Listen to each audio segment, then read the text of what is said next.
building have been disrupted following a fire which ripped through that building last night. Firefighters are still on the scene attending to flare-ups at the 11-story building. Motorists are being urged to avoid Owen Street and the area around that building to allow officials in to work. Various authorities are currently on the scene investigating the cause of the blaze. All 11 floors have been destroyed by that fire, but the full extent of the damage is yet to be assessed. King Sabata Dalenjebo Municipality Spokesperson Olwetu Mabovula. However, there are plans of closing the road. That side, in fact, it's not an entire road. It's just within that precinct, which will be just the Owen Street that will be closed off for people passing by, since there will be lots of activity that is happening that side. A security strategist believes the arrest of 12 officers who allegedly helped suspected criminal Vusimuzi Matlala secure a 360 million rand tender will boost confidence in the criminal justice system. Endi Mashaile says the country is starting to see movement in Madlanga Commission of Inquiry related cases. The officials were nabbed last night during an operation by the Investigative Directorate Against Corruption. Jabulile Mbata has more. Security strategist Andy Mashaide says the work of the Madlanga Commission is finally bearing fruit after 12 police officers were nabbed for their alleged involvement in a 360 million rand tender fraud. He adds that it is a large number of people who have been arrested, which is an indicator of the depth of the rot in the justice system. Mashaile says this arrest should serve as a deterrent to other officials who are involved in any form of corruption. The dominoes are going to fall one by one. This arrest today is the beginning of the dominoes or the house of cards to collapse. The dominoes will fall and the cards will collapse. And we have seen with this huge number that it has gone on. I am certain that with the Special Investigations Task Team, more officers or more of those people pointed out in the Madlanga Commission will be arrested. He says this also proves that the commission is yielding positive results. Jabulile Mbata, Eyewitness News. The man accused of killing a key witness who appeared before the Madlanga Commission of Inquiry is expected back in the Brakpan Magistrates Court today for a formal bail application. Matipandile Soteni, a former member of the police's special task force, was arrested for allegedly shooting Marius van der Merwe, who testified at the commission as witness D. Van der Merwe was killed outside his Brakpan home in December last year, Alfara Mushwana reports. With Matipandile Soteni facing a Schedule 6 offence, the burden rests on his legal team to demonstrate exceptional circumstances that would justify his release from custody. However, the state and the South African Police Service have indicated that they will oppose bail, maintaining that he's a very dangerous man. Soteni is a highly skilled precision shooter trained by the Special Task Force to shoot targets from moving vehicles. NPA spokesperson Lumkama Hanjana previously stated that Soteni is a danger to civilians. And you must remember that investigations will lead us to other aspects, because we still need to get his criminal profile if he has other cases. Soteni will formally apply for bail in court this morning. Alfa Ramshwana, Eyewitness News. Ekurhuleni Mayor Dr. Xhakaza is expected to deliver the State of the City address this morning. The address comes as the city continues to navigate through challenges of alleged corruption and service delivery delays. The address will reflect on last year's progress, highlighting key challenges and set priorities for the city's financial year ahead. Regional Secretary Jongizizwe Dlabati says renewed efforts to improve service delivery will be at the heart of the mayor's address. The call by the mayor to renew public administration has been given effect by fixing the front line, which in turn contributes to the call to fix local government, particularly to make sure that there is visible and impactful service delivery. And in Brazil, the Supreme Court has granted a request by former President Jair Bolsonaro to temporarily serve his sentence under house arrest. The request was made after his discharge from a hospital for treatment of bronchopneumonia. The house arrest approval is for an initial period of 90 days, but the period could be renewed in case of medical necessity. The 71-year-old was sentenced to 27 years in prison last September for an attempted coup in 2020 2022. Earlier this month, he was admitted to a private clinic in the capital after falling ill in his cell. Gold is trading at $4,494.89 an ounce. The rand is at 16.98 to the dollar, 22.84 to the pound, 19.67 to the euro, and Brent crude oil is at $97.94 a barrel. And in the traffic, we've got delays on the M1 North. This is between the Killarney Bends and Caller Drive. There's also an accident scene reported on the M1 South towards Harton Drive. It's causing heavy traffic volumes. A partly cloudy Wednesday in store for Gauteng today with isolated thunder showers expected. Temperatures will peak at highs of between 25 and 27 degrees. The top story in EWN this hour: 4 suspects have been killed in a shootout with police in Yoville in the Joburg CBD. EWN, in touch, in tune and independent. For the latest, visit ewn.co.za or download the EWN app. You're with Clement Manyathela On 702. Let's Walk the Talk, streaming on the Prime Media Plus app, DSTV channel 856. 92.7 and 106 FM.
o'clock. Dumelang. Welcome to the Clement Manyathela Show on this 25th day of March. Can you believe it? It's the 25th of March already. It's always great to be in your company. Thank you for joining us here on 702. I hope you're well this morning. Hello. If you're watching us on YouTube, the 702 open line starts now on 011-8830-702. You can send WhatsApps on 072-702-1702. So, the latest coming out of Washington, D.C., coming out of the Trump administration, is that America has achieved regime change in Iran. President Trump says there's now a new group that is in charge. This is what he said a few hours ago. I hate to say it, but we killed all their leadership, and then they met to choose new leaders, and we killed all of them. And now we have a new group, and we can easily do that, but let's see how they turn out. We have really regime change. You know, this is a change in the regime because the leaders are all very different than the ones that we started off with that created all those problems. So this was, I think we can say, Jason, this is regime change, right? They did something yesterday that was amazing, actually. They gave us a present, and the present arrived today. And it was a very big present worth a tremendous amount of money. It starts with no nuclear weapons, and they've agreed to that.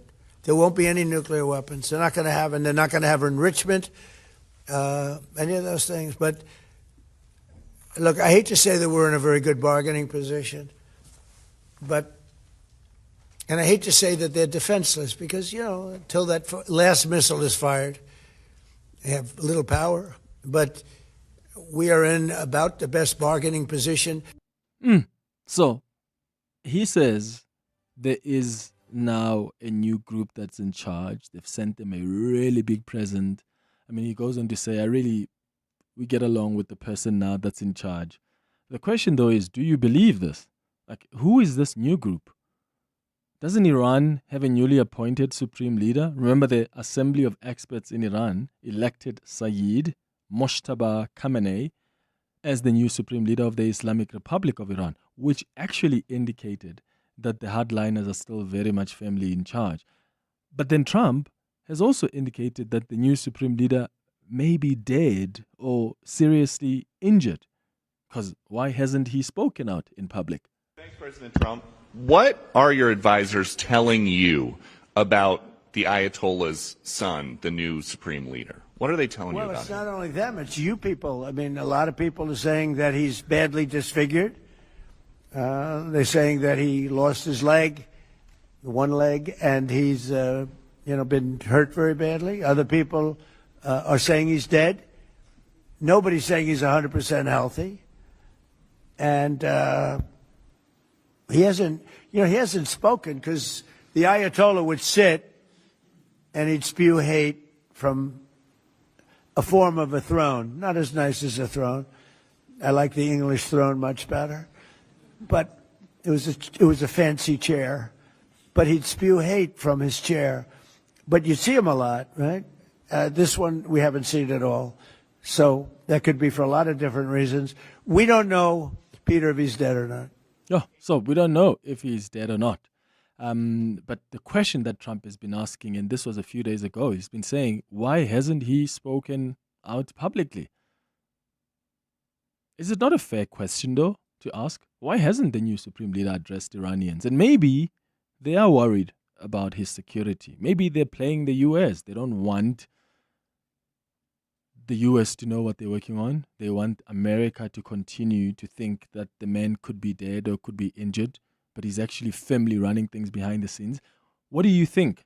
Get in touch with us on 011-883-0702 or send a WhatsApp on 072-702-1702. And speaking of this war in the Middle East, South Africa now continues to feel this pressure of rising living costs. And now these global events are adding even more uncertainty. I mean, on the one hand, there are more signs of improvement. You've got consumer confidence that has ticked up slightly in the first quarter of the year, particularly among higher income households, and that's been helped by the lower interest rates and a stronger rand. But that optimism may actually be short-lived. Economists are now warning that this ongoing conflict in the Middle East, particularly there in Iran, could drive up oil prices, which then pushes up fuel, transport, food costs, you name it. And when fuel goes up, everything else follows, from groceries to flights, putting even more strain on the already stretched household budget. And you've got South Africans that are already dealing with high debt, limited disposable income, meaning any increase in costs hits harder and forces difficult trade-offs. So while some households may have started the year feeling slightly more confident, the reality is that this global instability could quickly change the picture. And I'd like to know what your lived experiences are. How have you been affected? Are you already starting to see and feel the impact of the war in the Middle East, either through the travels that you've had to cancel? Maybe you run a business and you are directly impacted. How is the current state of the world right now affecting your finances and your plans for the year? Are you having to adjust your household budget? Are you cutting back on transport, on groceries, on entertainment? I mean, have you even put travel plans on hold because of the rising costs or because of the conflict and the uncertainty that it has caused? 011-883-0702. WhatsApp's on 072-702-1702.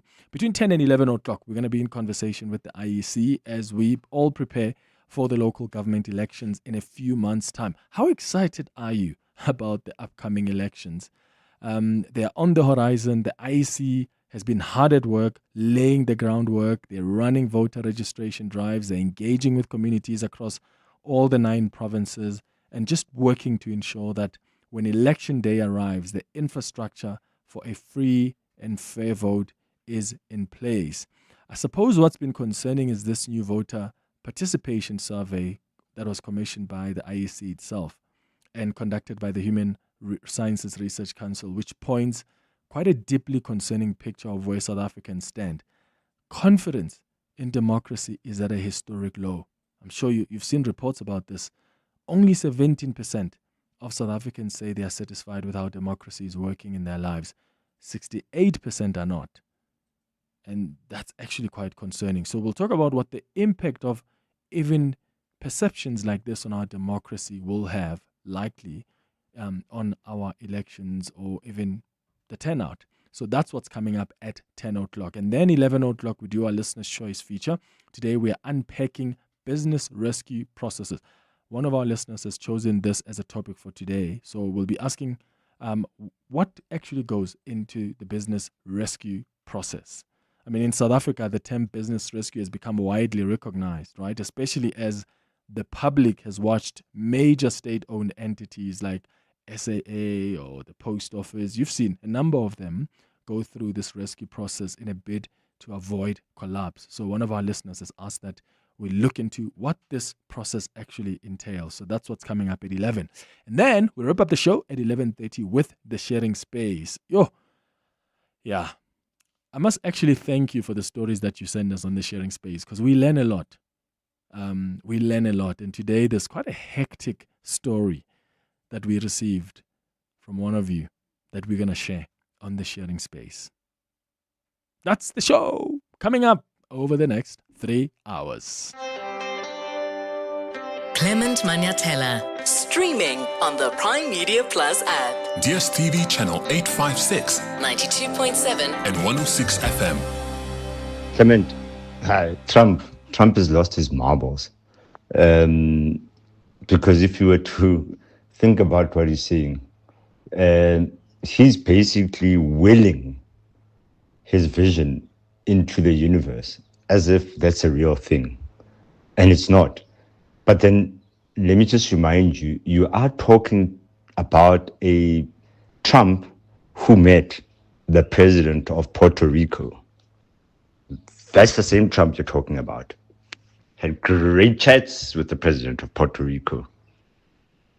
Sounds about an Isma Khashoggi, if you ask me, talking to the chairman, who then speaks to the Secretary General, Trump. Clement, good morning. I mean, it's you who said that one thing that you have observed about Donald Trump, that he is decisive, and then we can say whatever, but at the end of the day, Iran is no match to America. They can try to attack the countries that are in the Middle East in support of America, but at the end of the day, Iran will fall. No one will stop America. I mean, we all know it's a fact. No one will stop America. Even NATO, they are aware that without America, they are as good as nothing. And I'm not promoting or condoning what America is doing, but that country is too powerful militarily, so their budget spending is so overwhelming the other countries combined. So what can we say? Good morning, Clement and the listeners. Listening to the clip you just played about Donald Trump, the one question that comes to mind, and it's because of the confusion from a lack of knowledge on my side. And I would appreciate if somebody can school me on this one. At what point does the criminal court, the International Criminal Court, play a role? At what point does it apply? And because here's somebody who's openly admitting to killing people. Let's put aside the reasons, but he's openly admitting to killing people, and life goes on as normal.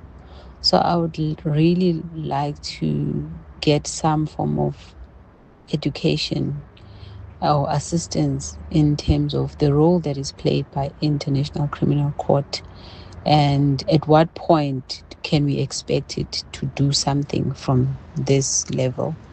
It's Lindy the Immigrant. Yeah, Slee.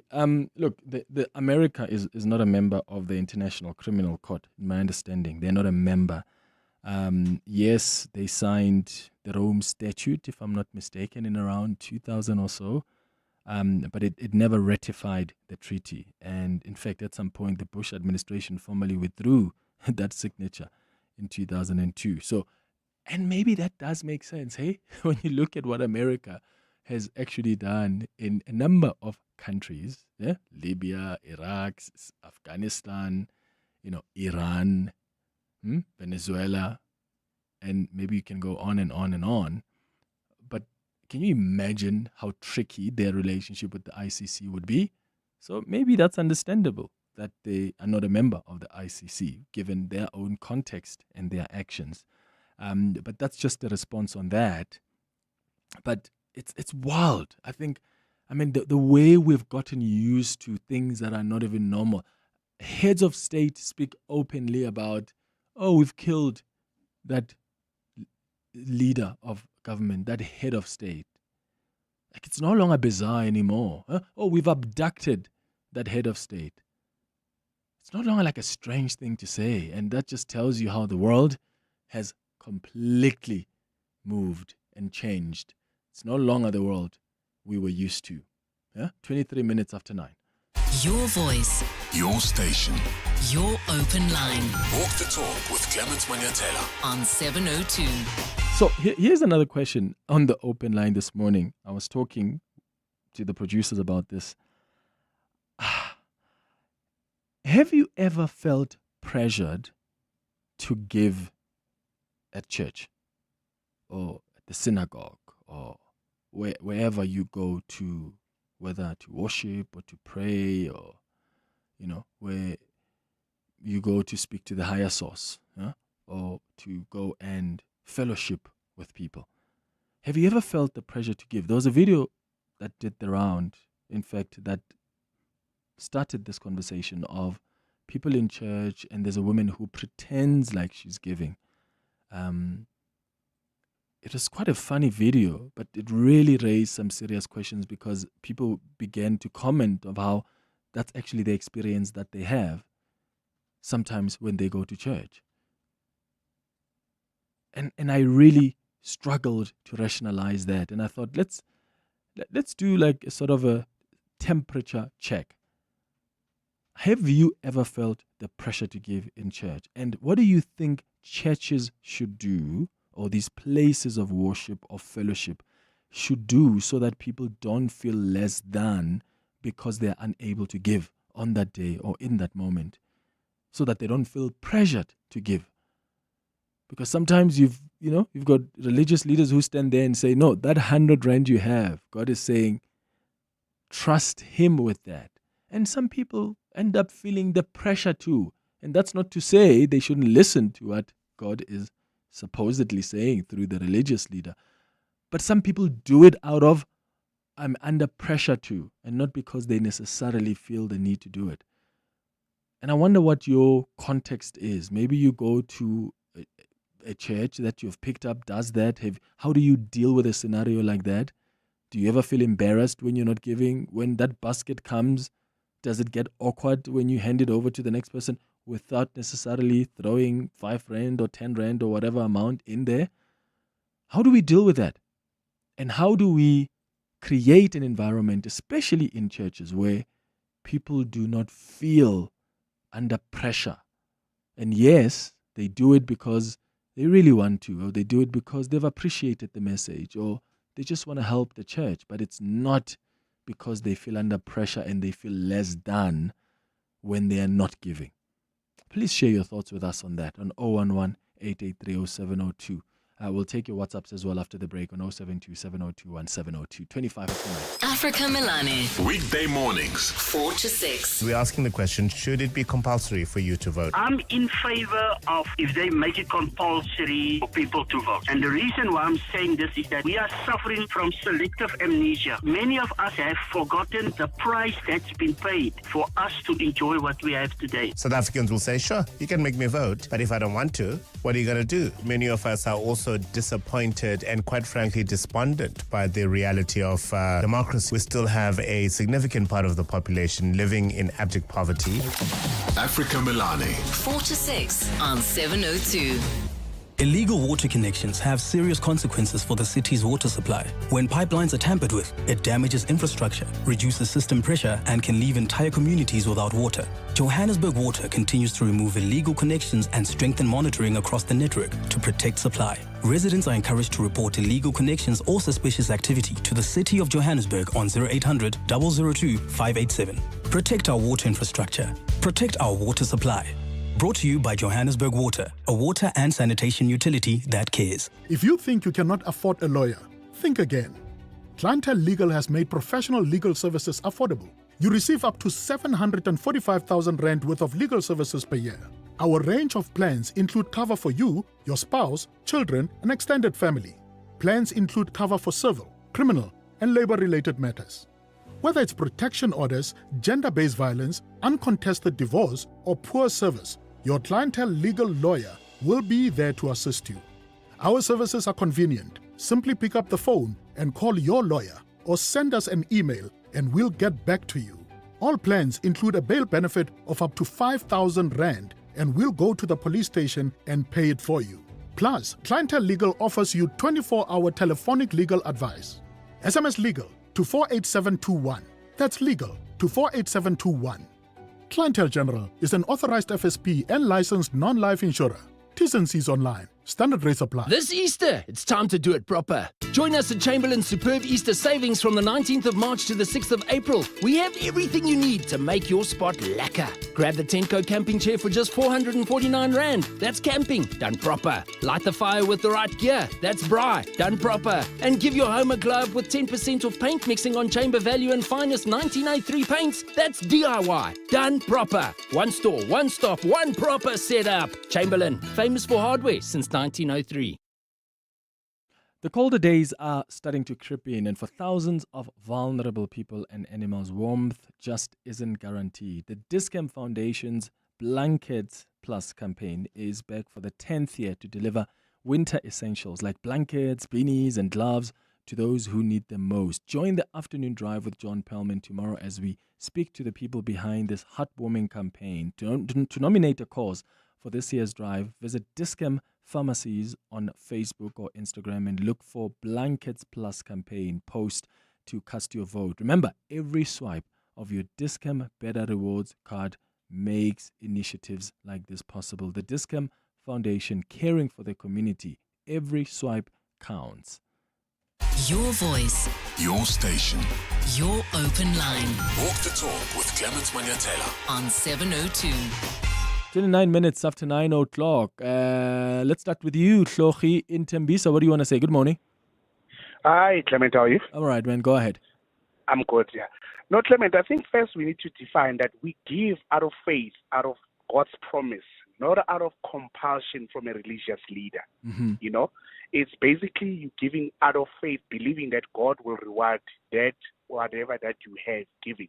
But when religious leaders start now imposing and saying you must give so much, I think people then are taught wrongly. The giving part starts from being taught that it is a relationship that you build with God to give a little bit, and then from there the rewards will come. Yeah, but Hloni, have you picked up, Hlochi, that there is now this trend of religious leaders who say, I can hear the Lord say 3,000 Rand for your deliverance, or I can see someone in the church right now who is praying for a job. God says, give whatever you have right now. Give all of it now. Have you never heard them say that? No, they do, and I'll tell you. But the biggest problem with followers, especially, is that they don't read the Bible. You understand? And they actually now are dependent on being taught the Bible, of understanding the principles of what giving actually entails. Yeah. So I know what you mean is that they are being pumped up, they are being driven to say, give, this is what the Lord is. But believe you me, you can give on a Monday, you can give on a Wednesday, you can give. Not supposed to be only a Sunday pumped up thing. So it's a relationship that you need to. I'm giving because I'm trusting the promise of God. Yeah, or maybe you're giving because you're helping the church. I'm one person who believes in also giving to help the church because the church does important work. Sometimes when I can't go to church, I watch on YouTube.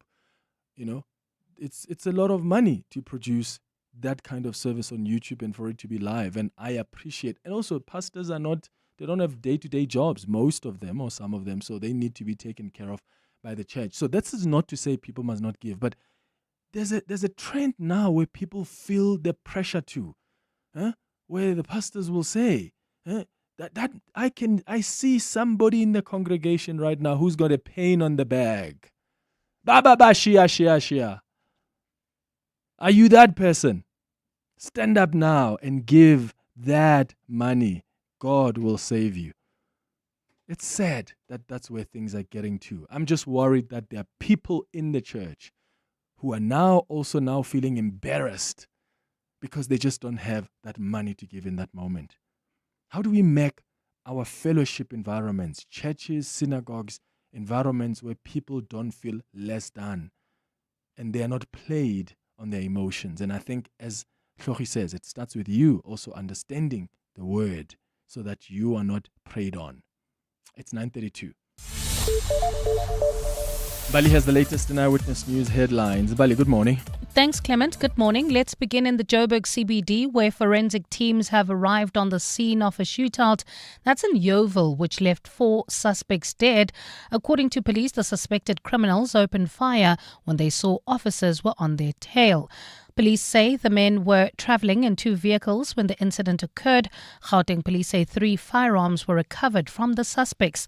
The area around Eckstein and St. Peter Road has now been cordoned off while investigations continue. 12 officers arrested in connection with allegedly helping suspected criminal Vismuzikat Matala to score an irregular 360 million rand police tender are expected to make their first court appearance today. The officials are scheduled to appear in the Pretoria Magistrates Court. They were arrested in overnight raids conducted by the Investigative Directorate Against Corruption. And the ad hoc committee investigating corruption allegations in the criminal justice system will be meeting today to plot a way forward after concluding its hearings. The committee held its last day of hearings last week with closing evidence from KZN Police Commissioner Nhlanhla Mkhwanazi. Mkhwanazi's testimony marked the end of an almost 6-month process where no less than 16 key witnesses gave evidence. Well, those are the headlines. This EWN and more at 10 or as it happens. EWN Traffic. Well, traveling on at the M1 South, we've got heavy traffic volumes. This is between Corlet Drive and the Killarney Benz. A major accident has been reported there. Please be on the lookout, especially if you're heading towards Parktown. There's also queuing traffic on the M1 North as a result of that scene. If you are traveling on the N3 North, do expect delays between the Geldenhuys Interchange and Van Buren Road. There's also slow-moving traffic on the N12 as well as the R24 West between the Edenville Road exit and the Kalulis Interchange. More updates coming up at the top of the hour. Stay tuned. There's more EWN on air, online, and on the EWN app. 7:02 afternoons. With Relebogile Mabota, 1 to 3 p.m.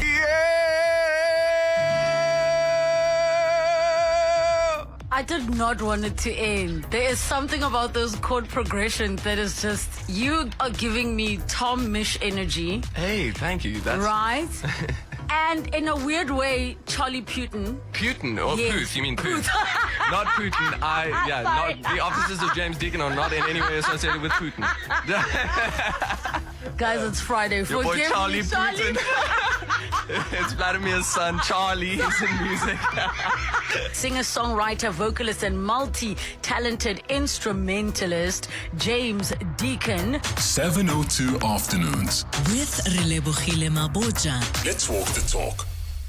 One of the best things about WeWork is the freedom to move. Get 24/7 access to flexible workplaces across 66 countries, plus the choice to expand when your business scales. Access meeting rooms, social events, all-day coffee, and a community that makes the work matter. With a WeWork All-Access membership, you are clocking into a global ecosystem with over 2,000 locations worldwide. Sign up for a private office before the 30th of April and get 1 month free access. T's and C's apply. Visit wework.co.za.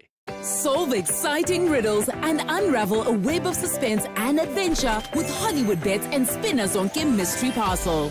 You stand a chance to win a share of 1 million rand in cash and bonus bets. Start your quest and bet 2 rand or more on selected Playtech slots every Wednesday between 2:30 p.m. and 8:30 p.m. and Sunday from 4:30 p.m. to 10:30 p.m.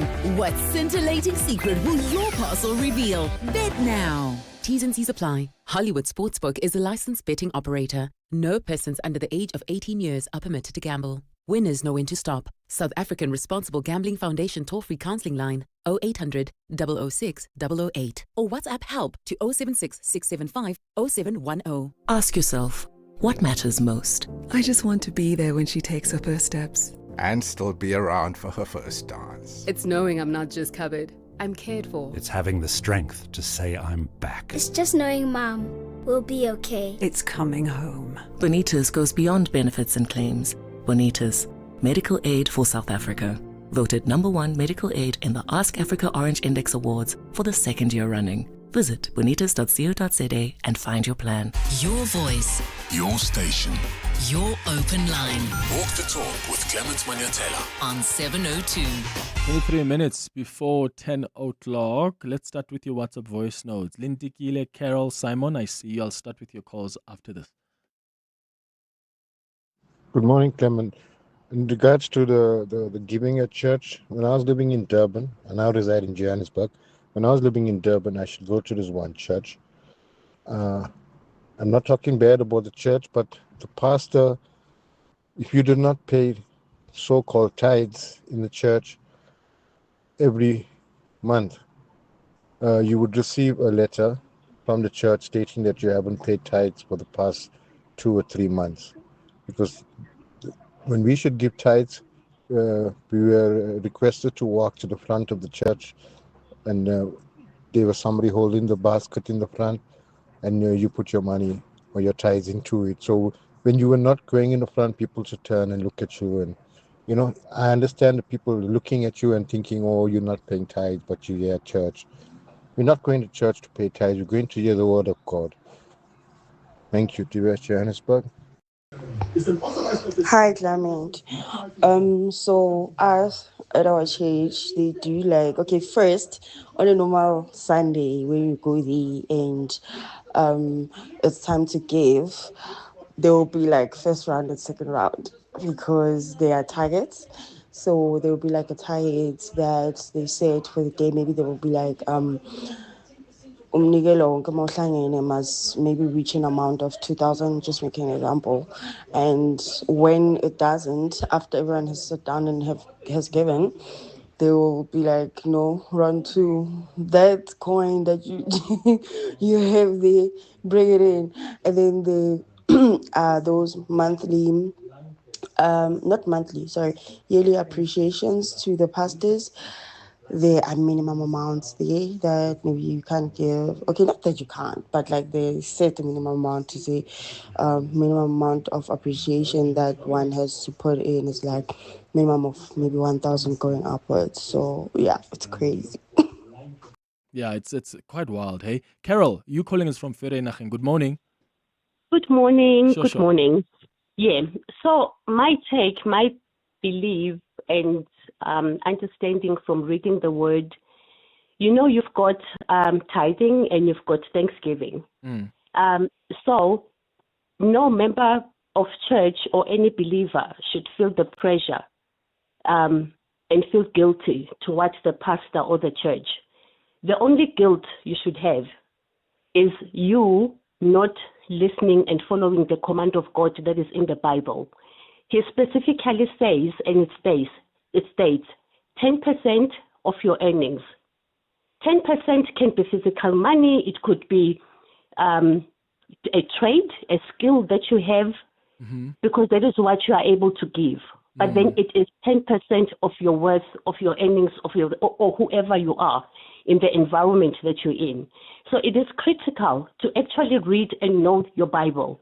A pastor who preaches otherwise is not a godly pastor. Okay. Carol in Vereeniging, thank you. Simon, you are in Durban. What are your thoughts? Hi. Hi, Clement. How are you? I'm all right, man. Go ahead.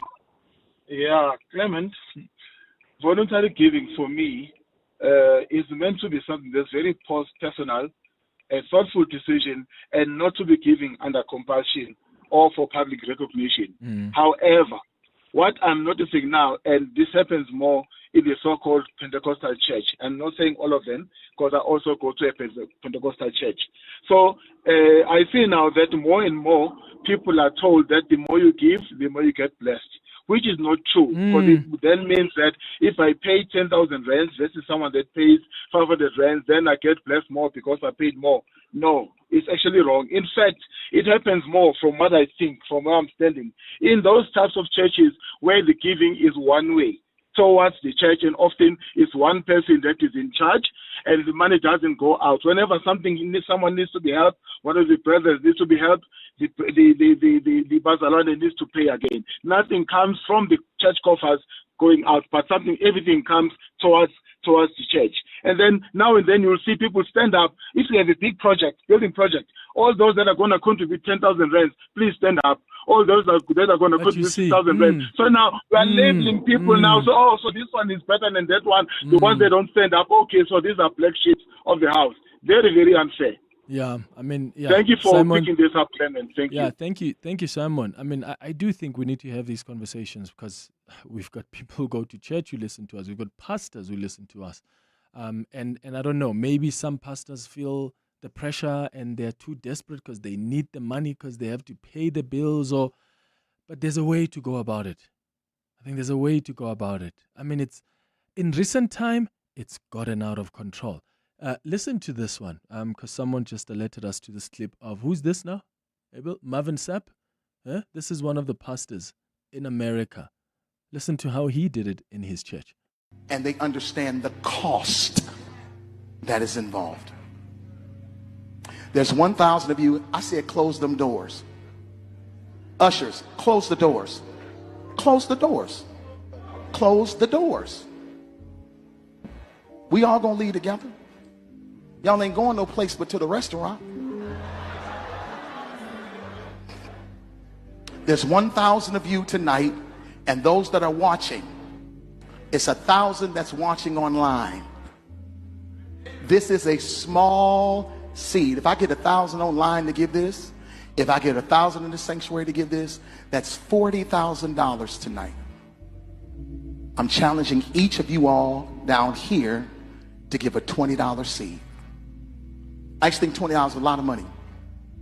$20, believe it or not, when my late wife Melinda P. Sapp was alive, was a good date. I could take her to the movies, buy a box of popcorn, get 1 soda, 2 straws. I wasn't cheap, that's swag. I was looking in her eyes, she's looking in mine. It's actually quite cringe, yeah. So cringe worthy. Close the doors? Wild. Lintikile, you calling from Centurion. Good morning. Hi, Manyathela. How are you? So I have to say, giving in church is an act of worship. And people get lost because they miss that important fact. It's an act of worship. I'll make an example. In the congregation where I'm worshiping here in Centurion, when the time of giving comes, the stewards will go out, and then whoever has will put the offering. If they do not have, they don't put.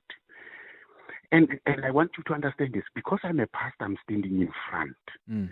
When I have, I give.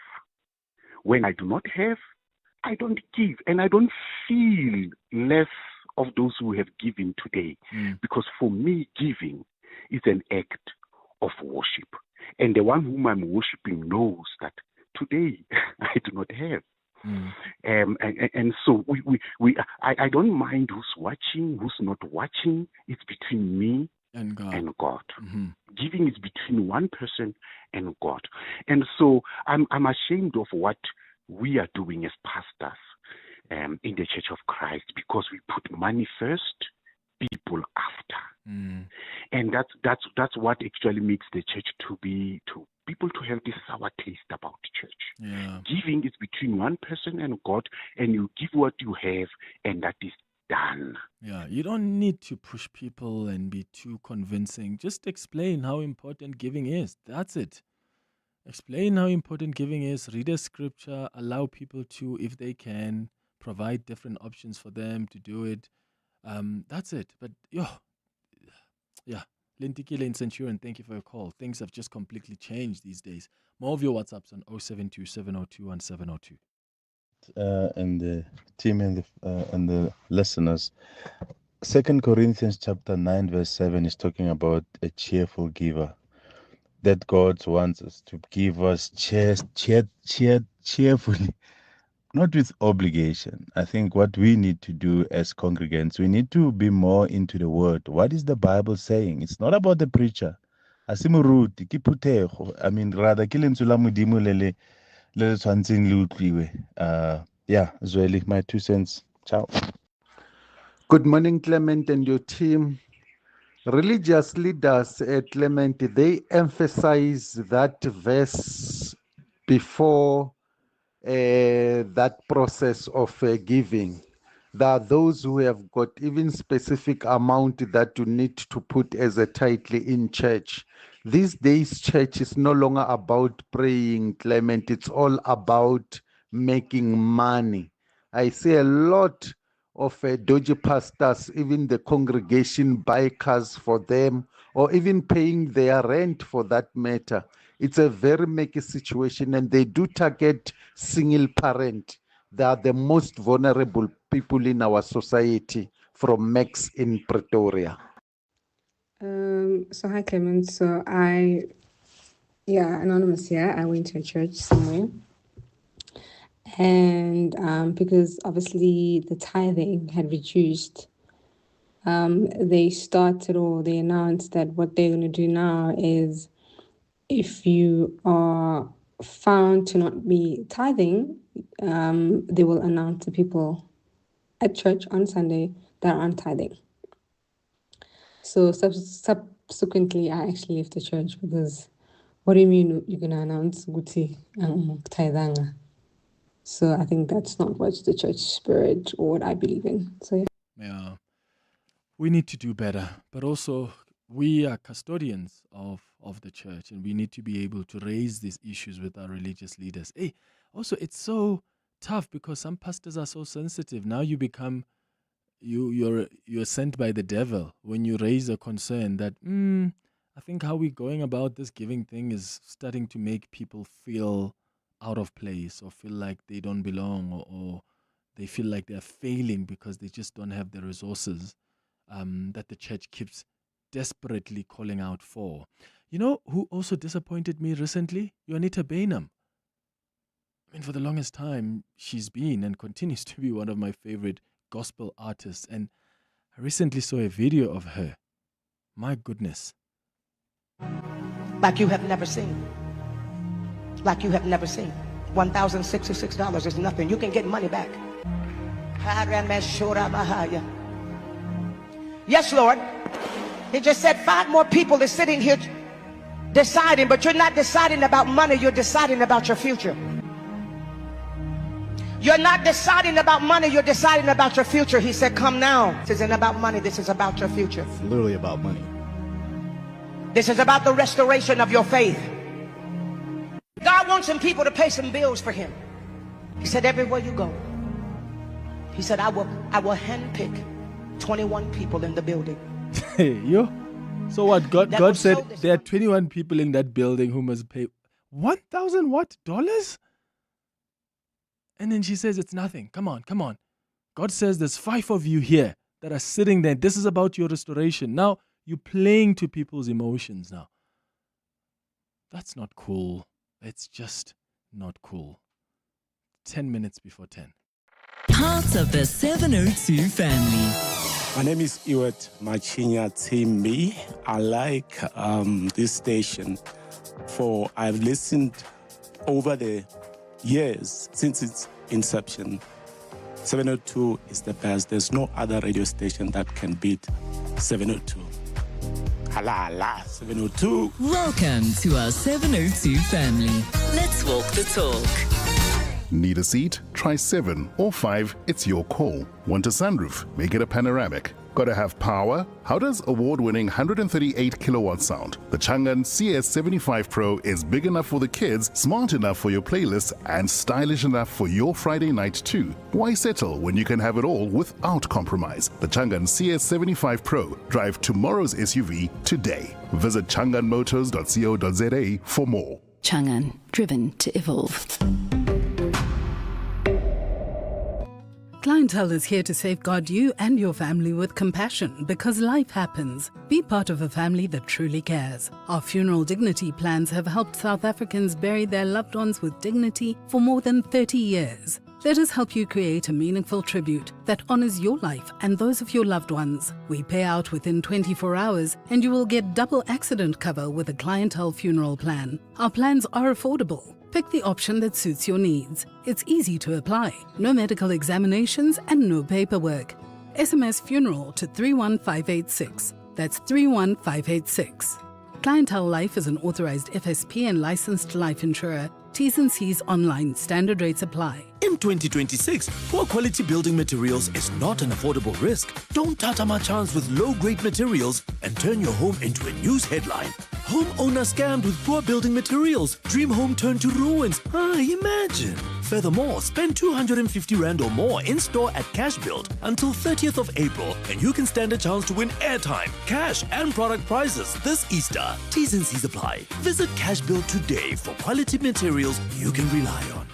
Cash Build. Your voice. Your station. Your open line. Walk the talk with Clement Manyathela on 702. 7 minutes before 10 o'clock. Isa, you are in Killarney. Good morning. Morning, Clement. First time on your show. Welcome. Thanks.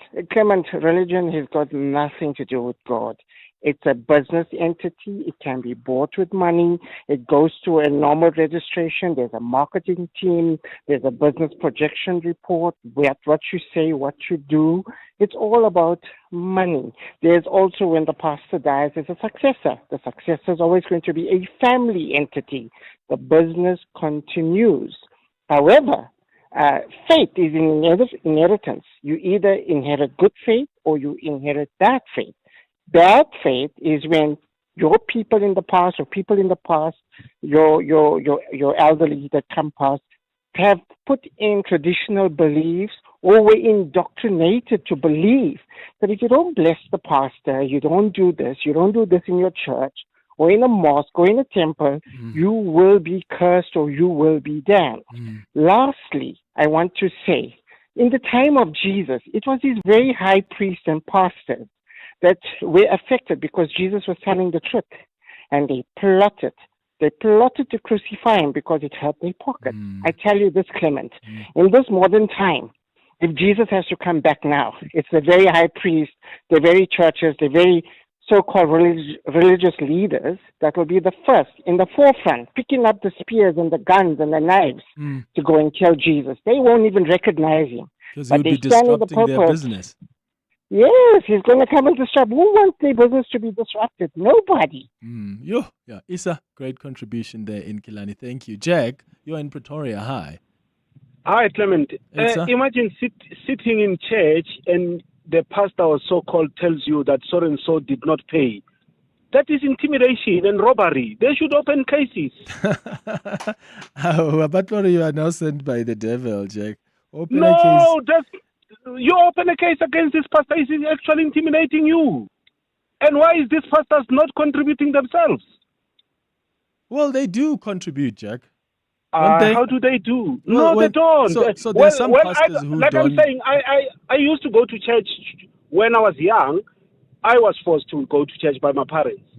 But I don't go to church myself now. I've never seen anyone from that pulpit contributing. None of them. I've seen that, Jack. Also, to be fair, but thanks for your call, Jack in Pretoria. To be fair, there are pastors who, even from the pulpit, they'll take out money and say, okay, let's give. And they give. Often, and many I've seen are intentional about that because they want you to see that they're also contributing. But also, you must remember that there are a lot of pastors that have put in so much investment in building that church.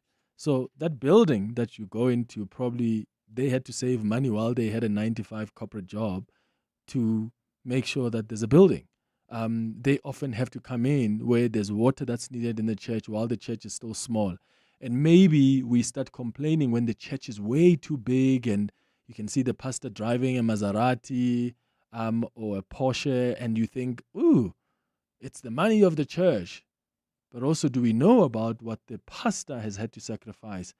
I'm just saying, there's another side to this, but that doesn't take away the fact that our experiences more and more these days are that there's just this desperation with money, to a point that there are certain pastors who are willing to make people feel bad for not having something to give at church. And I just think that is missing the mark, because a church is supposed to be a home, supposed to be a place where you belong. Shouldn't be feeling pressured to do something you're unable to do. If anything, you should feel embraced and supported, so that one day you're able to do what you want to do. Hi, Clem. Very brave of you to raise this topic. I've been contemplating on writing a paper on it or a book. I'm a theologian. I'd like to stay anonymous at this point in time. However, I need to point this out. It's very sensitive. Faith can stand or fall on that topic. Emotions can rise and fall on this topic, etc., etc. And I wish that this topic could be explored, further, better late than never, because I think this could have actually taken the center stage, in my view, probably more than a decade ago. But once more, better late than never, and you've got someone that is prepared to engage the topic like yourself. And we are happy. And please, next time, if you engage this topic again, I would like to be in the loop. Thank you. Look, next time when we engage this topic, we must do a live audience, and all of you will have to, contribute something.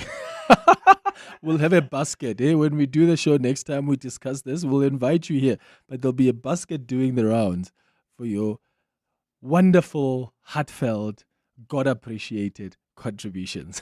How about that, eh? It's 2 minutes before 10. Winning the work is one thing. Funding it is another. When growth moves faster than cash, Bridgement gives you the cash flow to deliver, even when timing works against you. Apply online in minutes. Get up to 10 million Rand in as little as 24 hours. Apply now at bridgement.com. Bridgement. Business funding simplified. Are your nails discolored, brittle, crumbly, or appear ragged? Are they thickened or starting to lift off the nail bed? You may have a fungal nail infection, which can lead to discomfort, limit your activities, and have a negative impact on your social life because of the embarrassment. New Turbane Nail treats fungal nail infections by directly killing the fungus. It requires no filing before application and dries in about 30 seconds once applied. Ask your pharmacist about New Turbane Nail and say goodbye to fungal nail infections. Zakes owns an electrical business that lit up the neighborhood. Literally. One small spark, one big legal nightmare. But he has public liability insurance from Budget. The damage was covered and his clients sorted. Sharp. To get public liability cover, visit budgetinsurance.co.za. Budget Insurance, official insurer for good South Africans. Budget is a licensed non-life insurer and FSP. T's and C's online. This is EWN. Good morning, I'm Bali Dlamini. We begin in the Johannesburg CBD, where forensic teams have arrived on the scene of a shootout in Yoville, which has left 4 suspects dead. According to police, the suspected criminals opened fire when they saw officers that were on their tail. Police say the men were travelling in 2 vehicles when the incident occurred. Gauteng police say 3 firearms were recovered from the suspects on the scene. The area around Eckstein and St. Peter Road has been cordoned off while investigations continue. The National Prosecuting Authority has indicated its readiness to proceed with the case involving 12 senior police officers who were arrested last night. The officials were nabbed during an operation by the Investigative Directorate Against Corruption. It's alleged that the suspects played a role in helping suspected criminal Vusmuzikat Matlala secure an irregular 360 million rand SAPS tender. A year later, the tender awarded to Medicare 24 was cancelled following an internal audit report which found irregularities in the bidding process. The Madlanga Commission has heard evidence of how senior police officials assisted Matlala to secure the tender in exchange for kickbacks. Special Investigating Unit spokesperson Kaiser Khanyago. We started investigating this thing in 2024 as IDEC, and now we have come to a point where we have got all the evidence that we needed, and that is why we effected the arrest yesterday, and we think we are now court ready. Obviously there will be processes of the court that will take its own course, but we are ready to take this further at any time. The ad hoc committee investigating allegations of corruption in the criminal justice system will be meeting today to plot a way forward after concluding its hearings. The committee held its last day of hearings last week with closing evidence from KZN Police Commissioner Nhlanhla Mkhwanazi. Mkhwanazi's testimony marked the end of an almost 6-month process with no less than 16 key witnesses giving evidence. Babalondenze reports. Today's meeting of the ad hoc committee will be the first meeting following the conclusion of the oral hearings in Parliament last week. The last day of hearings saw submissions from Nhlanhla Mkhwanazi and President Cyril Ramaphosa, who both implicated Minister on Special Leave Senzo Mchunu of irregularly disbanding the Political Killings Task Team. Today the committee will meet to discuss housekeeping matters, including correspondence from various people, as well as chart the way forward for the committee. Members are expected to discuss the mountain of evidence before the committee and the draft report, which is expected to be considered by members. The committee will set a final deadline extension to the 31st of March to submit its findings and recommendations to the Speaker of the National Assembly, Thoko Didiza. Before that, political parties are expected to debate what the committee's final report should contain, including recommendations and findings, before it goes to the National Assembly for debate and final adoption. Babalondenze, Eyewitness News, Parliament. Ekurhuleni Mayor Dr. Xhakaza is expected to deliver the State of the City address this morning. The address comes as the city continues to navigate through challenges of alleged corruption and service delivery delays.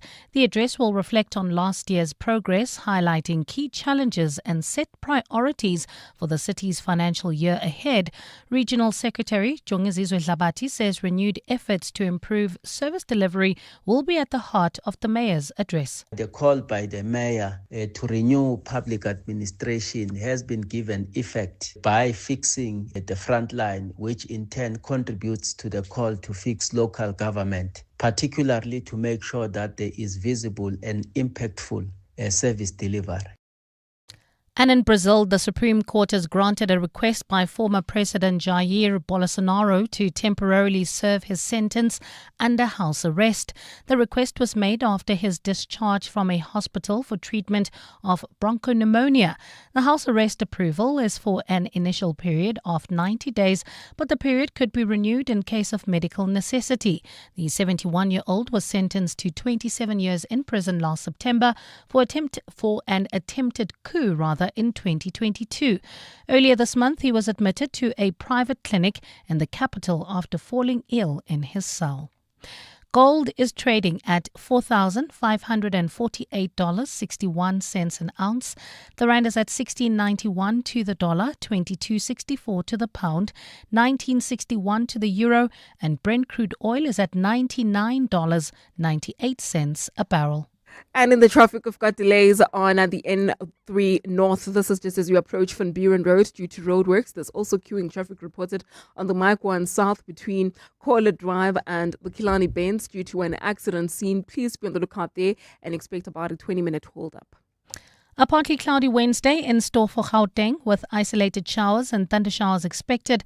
Temperatures peaking at highs of between 25 and 27 degrees.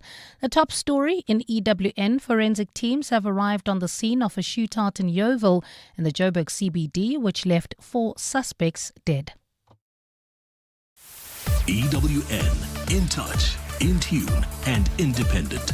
For the latest, visit ewn.co.za or download the EWN app. You're with Clement Manyathela On 702. Let's Walk the Talk, streaming on the Prime Media Plus app, DSTV channel 856, 92.7 and 106 FM.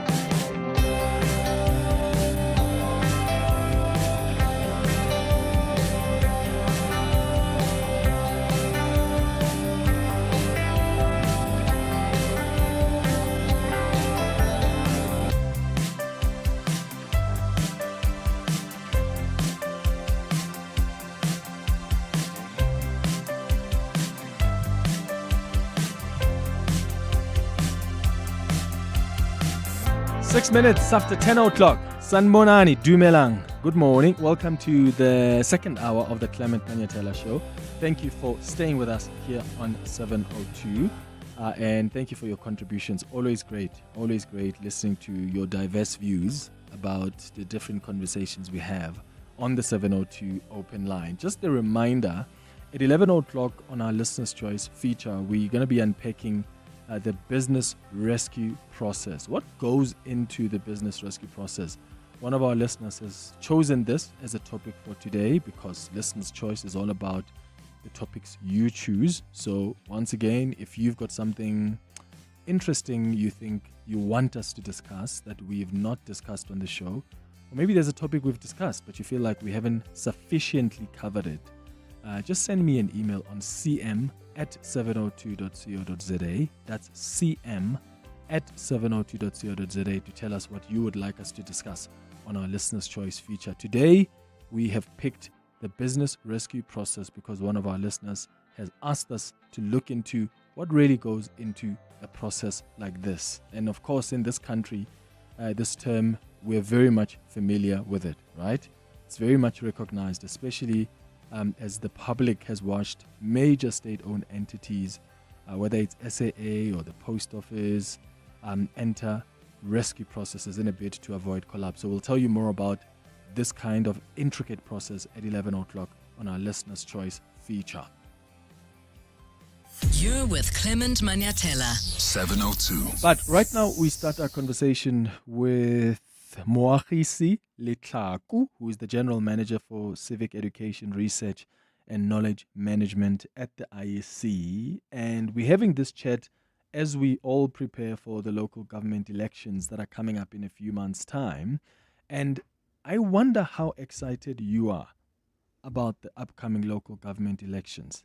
They are on the horizon. The IEC has been hard at work, laying the groundwork, running voter registration drives, engaging communities across all the different provinces. They're working to ensure that when election day arrives, the infrastructure for a free and fair vote is in place, right? They've also been conducting outreach programs that are targeting young and first-time voters, coordinating with municipalities. So a lot of work has been done.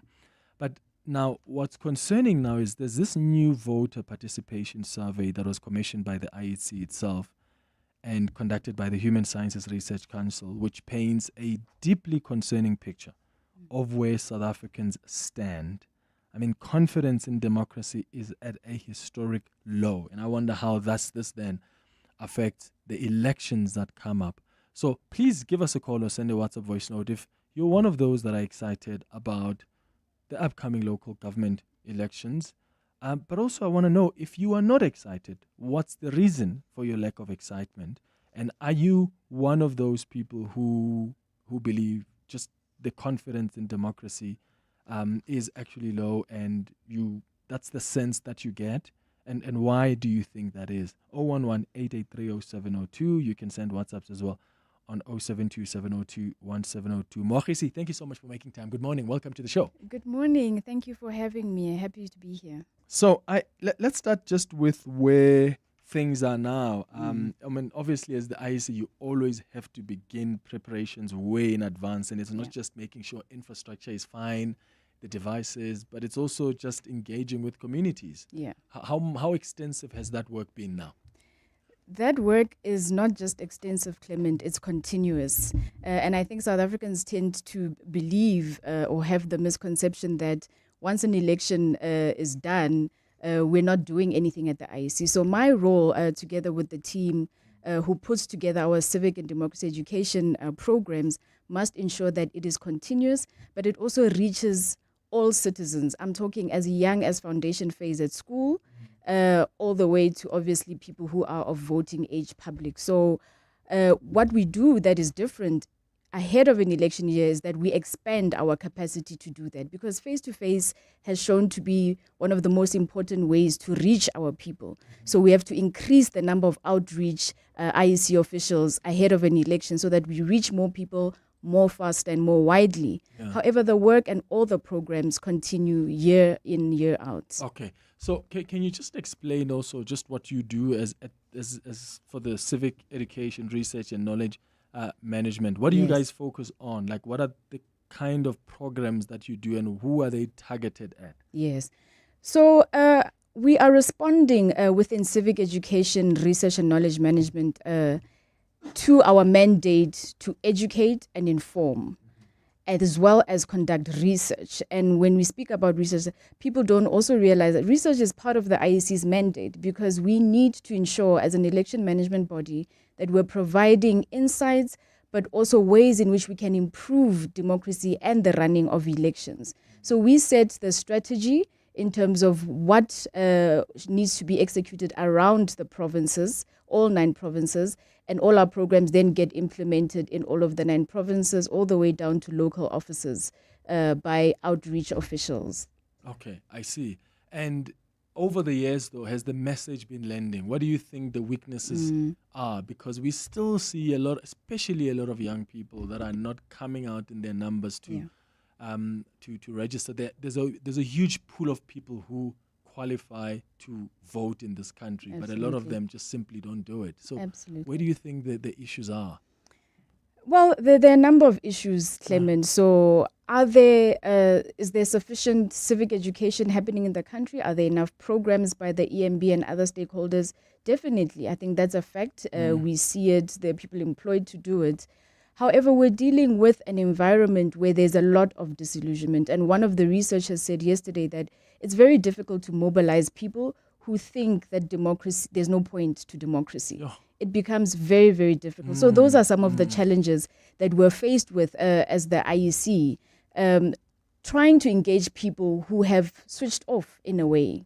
But it becomes even more important then to continue the work, because we do not want a South Africa where a small number of people participate in elections and all democratic processes for that matter, because elections are part of the ecosystem and not the only way in which citizens participate in democracy. So do people know who their councillors are? Are they attending community meetings?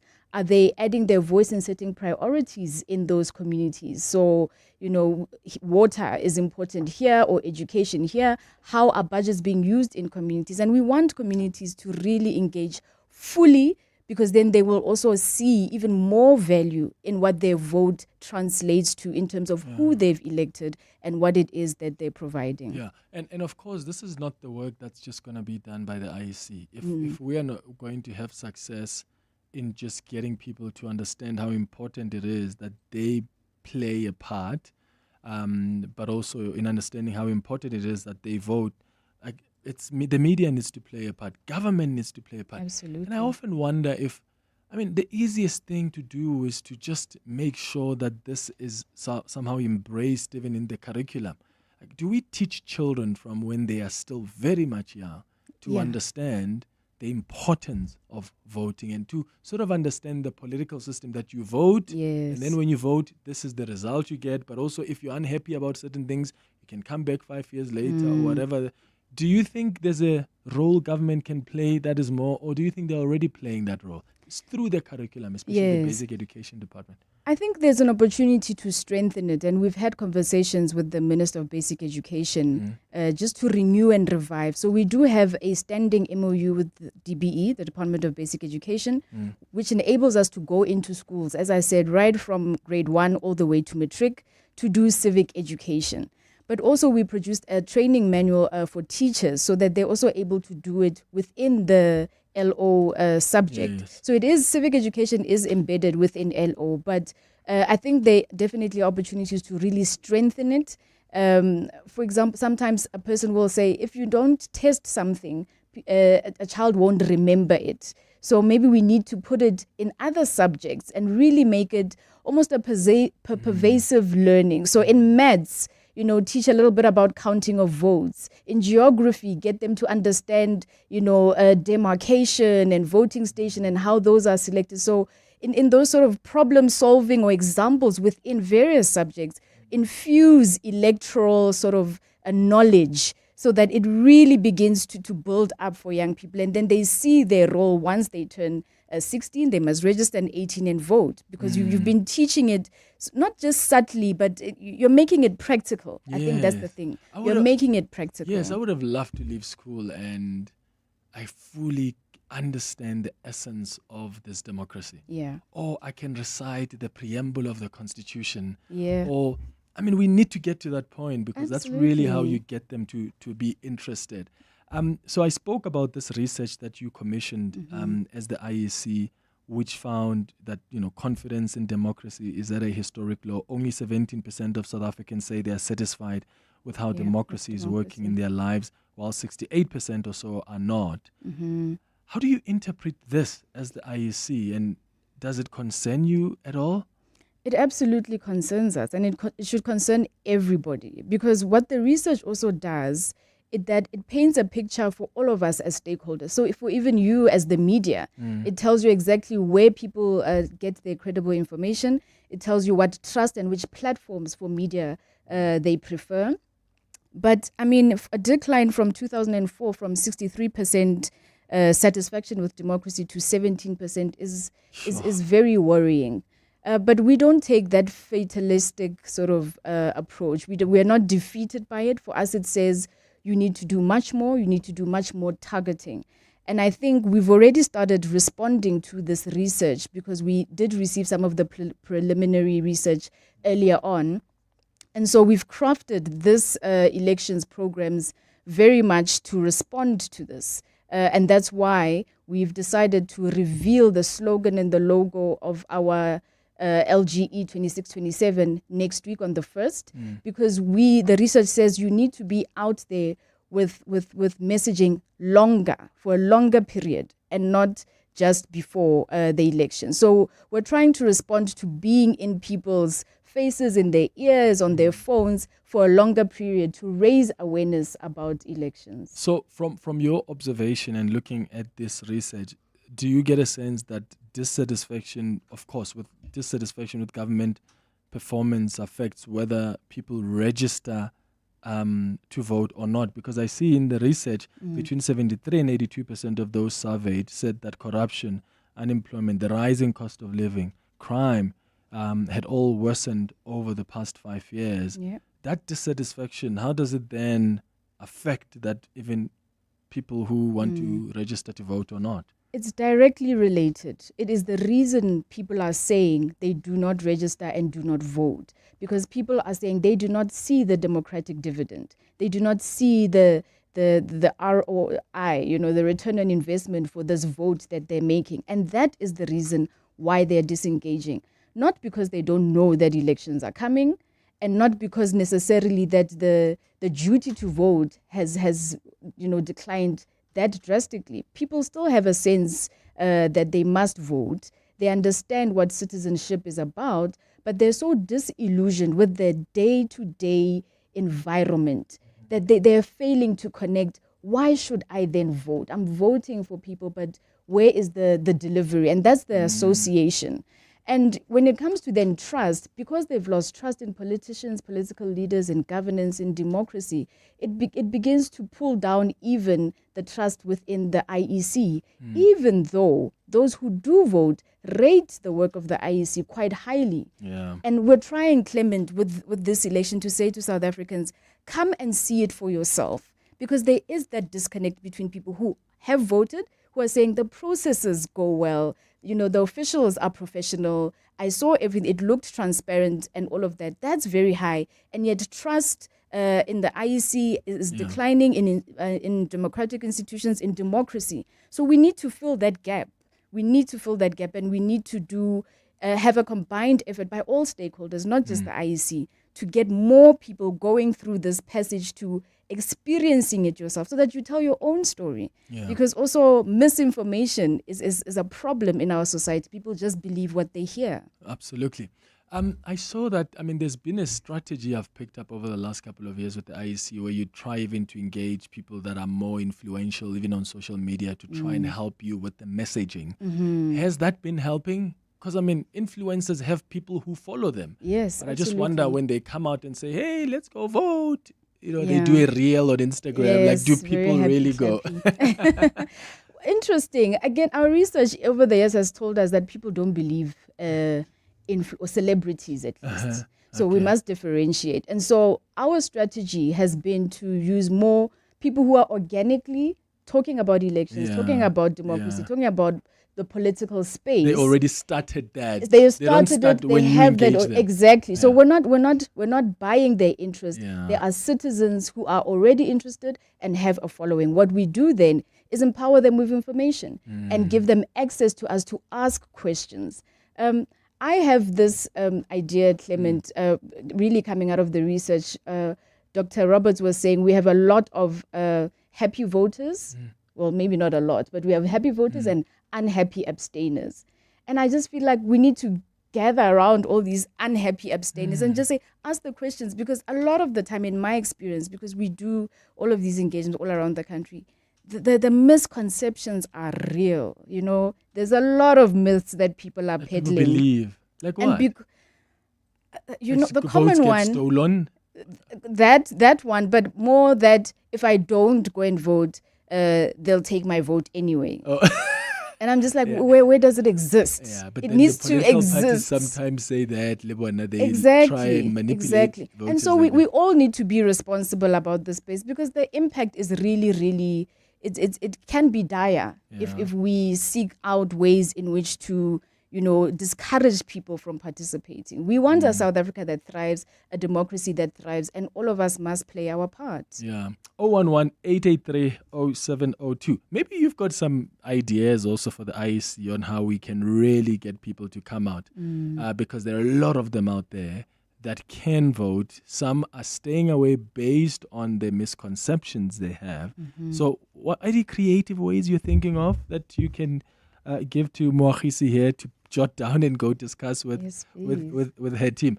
I was actually thinking earlier, what happens when you do like a big, not party, but you host like a music show. You bring in like the best artists that young people love, and before they enjoy that show, though, they have to go register to vote. There at the entrance, you must register to vote before Kenako Stadium. Get ticket. Yes, I agree. And Clement, we actually couple all our interventions with voter registration. So we always have officials right there with the VMD able to help people to register. And we'd love for artists to say, you know what, as my CSI, this is it. I'm going to do this. Exactly. Because it really will take all of us. Yeah. And, nobody has endless funds to do all of these elaborate, high-impact things. So it really must take initiative from those who are able to say, let's partner.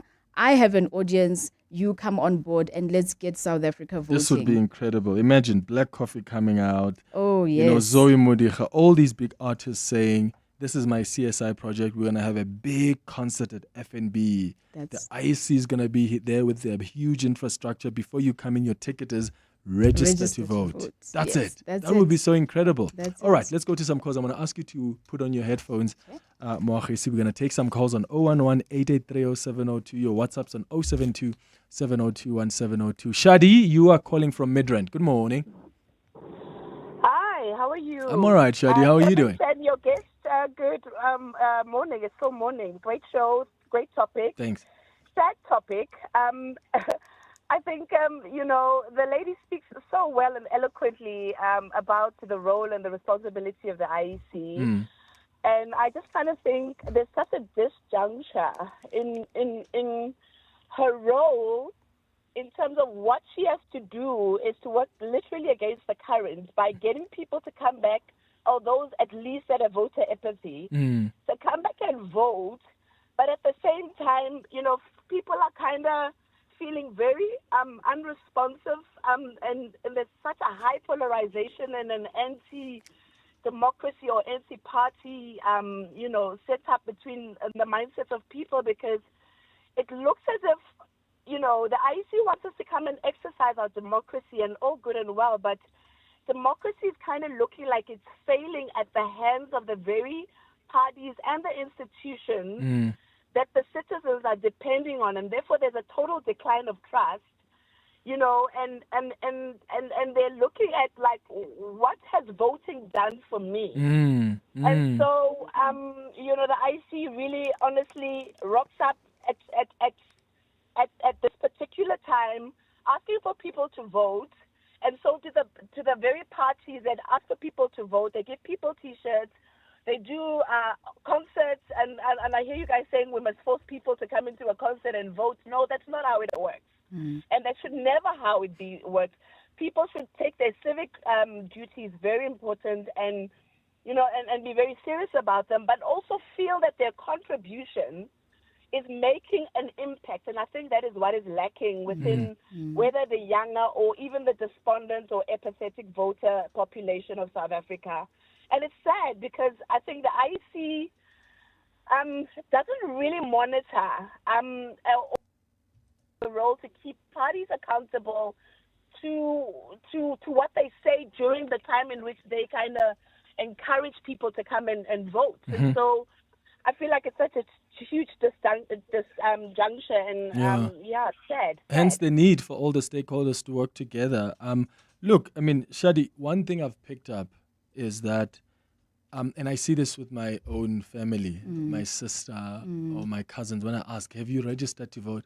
Oh, no. Why? There's no really reason. There's no reason. They're just lazy, or they just don't understand the importance of registering to vote. But when you say to them that, okay, what if I bought you this ticket? Are you going to go register to vote? They're coming. They will come. They are there like I know this. that. Yeah. If you say some artist who's popular and you say he's performing there, if you want to come to that concert, come. Your ticket is your registration to vote. I'm telling you, young people will come and they will register to vote. And that's the first step we need. Yeah. Once they've registered to vote, we'll work on getting them to the polls. But you can't get them to the polls when you have not registered to vote. And you have to be creative around how you get them to register to vote. Absolutely. If it means you manipulate them through these concerts where you say, words. come. Yeah, I know it's a bit of, I can use it, you can't. No. We're encouraging them. Yes. And for me, it's important, and it is really what we're seeking to do, because our outreach programs, and I'm including communications and all the civic education, are about reaching voters where they are, reaching South Africans where they are. That's why we're on all social media platforms. We utilize all media platforms, community radio. We speak in all of the official languages, because language creates understanding, and people feel resonance. They feel it is relevant. We're able to localize their issues in encouraging them to vote. But I don't think we should dismiss the more creative ways, the arts ways of calling on young people, because as I said earlier, you cannot mobilize people who've decided they don't want to come. So I must find ways in which I can reach them. Once they're there, then we can have the conversation. But if I haven't gathered them, I can't have that conversation with them. And that's why I say, all unhappy abstainers, if I could, give everybody my number, I would, because I want people to ask the questions, engage, let's debate. I love to debate. But if you ask the questions, you get the information, and then you're able to change your own mind. I think what we should do, in fact, Marcus, is we must have some partnerships with you guys when we do our town halls, or maybe even here at Prime Media. Invite our listeners who are unhappy voters, or who are abstainers, just so they can come and ask you questions for an hour or so, and we take it live on the radio. We can't offer them service delivery, but we can explain electoral process and their role as citizens. Absolutely. Because when we interview politicians, that's when they can ask politicians the tough questions about service delivery. But quickly, Shadi spoke about the issue of political parties and them being held accountable, what they say. I know that there's often like a code of conduct once the election season begins. So political parties can't just say whatever they want. But has that worked, that accountability mechanism? Yeah. So we must clarify, the IEC does not monitor the delivery of manifestos for political parties. That is for you as citizens. And again, this is where the disjuncture happens, is that citizens have forgotten or maybe sometimes are not clear about what their role is. And that's why for me, I loved our slogan in the last election. It said, it's your democracy, own it. So you need to hold political leaders accountable for what they said they've promised. What we would monitor would be their behavior within electoral processes. You know, are things being done fairly? Are they following the rules in terms of engagement so that the process is free and fair? But not delivery of what they've promised, and obviously definitely not monitoring service delivery after that. Our role is to manage elections efficiently, to inform citizens and encourage participation. Yeah, but I suppose what I was referring to is, for instance, misleading statements about if you vote for smaller parties, you're wasting your vote, for instance. Would that fall within the confines of like the code of conduct? IEC, or but is it something someone can complain about? Definitely something if there's something false that a political leader about the elections framework. Yes. I mean, if it's statistically incorrect to say so, you can complain. Citizens can complain, and obviously the relevant party or political leader would also have to correct. All right, it's 10:32. Let's get the latest in Eyewitness News headlines. When we come back, Carol, I saw you. Tandy, I'll start with your calls after the headlines. Your WhatsApps as well on 072-702-1702. Are you a happy voter? Are you an unhappy voter? Are you the person that abstains? Do you have stuff you want clarified by the IEC before you decide whether to register or to actually prepare to vote? Give us a call or send a WhatsApp voice note. Mbali, good morning. Thanks, Clement. Good morning. The National Prosecuting Authority has indicated its readiness to proceed with the case involving 12 senior police officers who were arrested last night. The suspects are making their first appearance in the Pretoria Magistrates Court today. The officials were nabbed during an operation by the Investigative Directorate Against Corruption. It's alleged the suspects played a role in helping suspected criminal Vusmuziket Matlala secure an irregular 360 million Rand SAPS tender. Forensic teams have arrived on the scene of a shootout in Yoville, which left 4 suspects dead. According to police, the suspected criminals opened fire when they saw officers were on their tail. Police say the men were travelling in 2 vehicles when the incident occurred. And the ad hoc committee investigating allegations of police corruption will be meeting today to plot a way forward after concluding its hearings. The committee held its last day of hearings last week with closing evidence from KZN Police Commissioner Nhlanhla Mkhwanazi. Mkhwanazi's testimony marked the end of an almost 6-month process with no less than 16 key witnesses giving evidence. Well, those are the headlines. This EWN and more at 11 or as it happens. EWN Traffic. Travelling on the M1 South, we've got heavy traffic volumes between the College Drive exit and the Kilani Bends. That's due to an accident.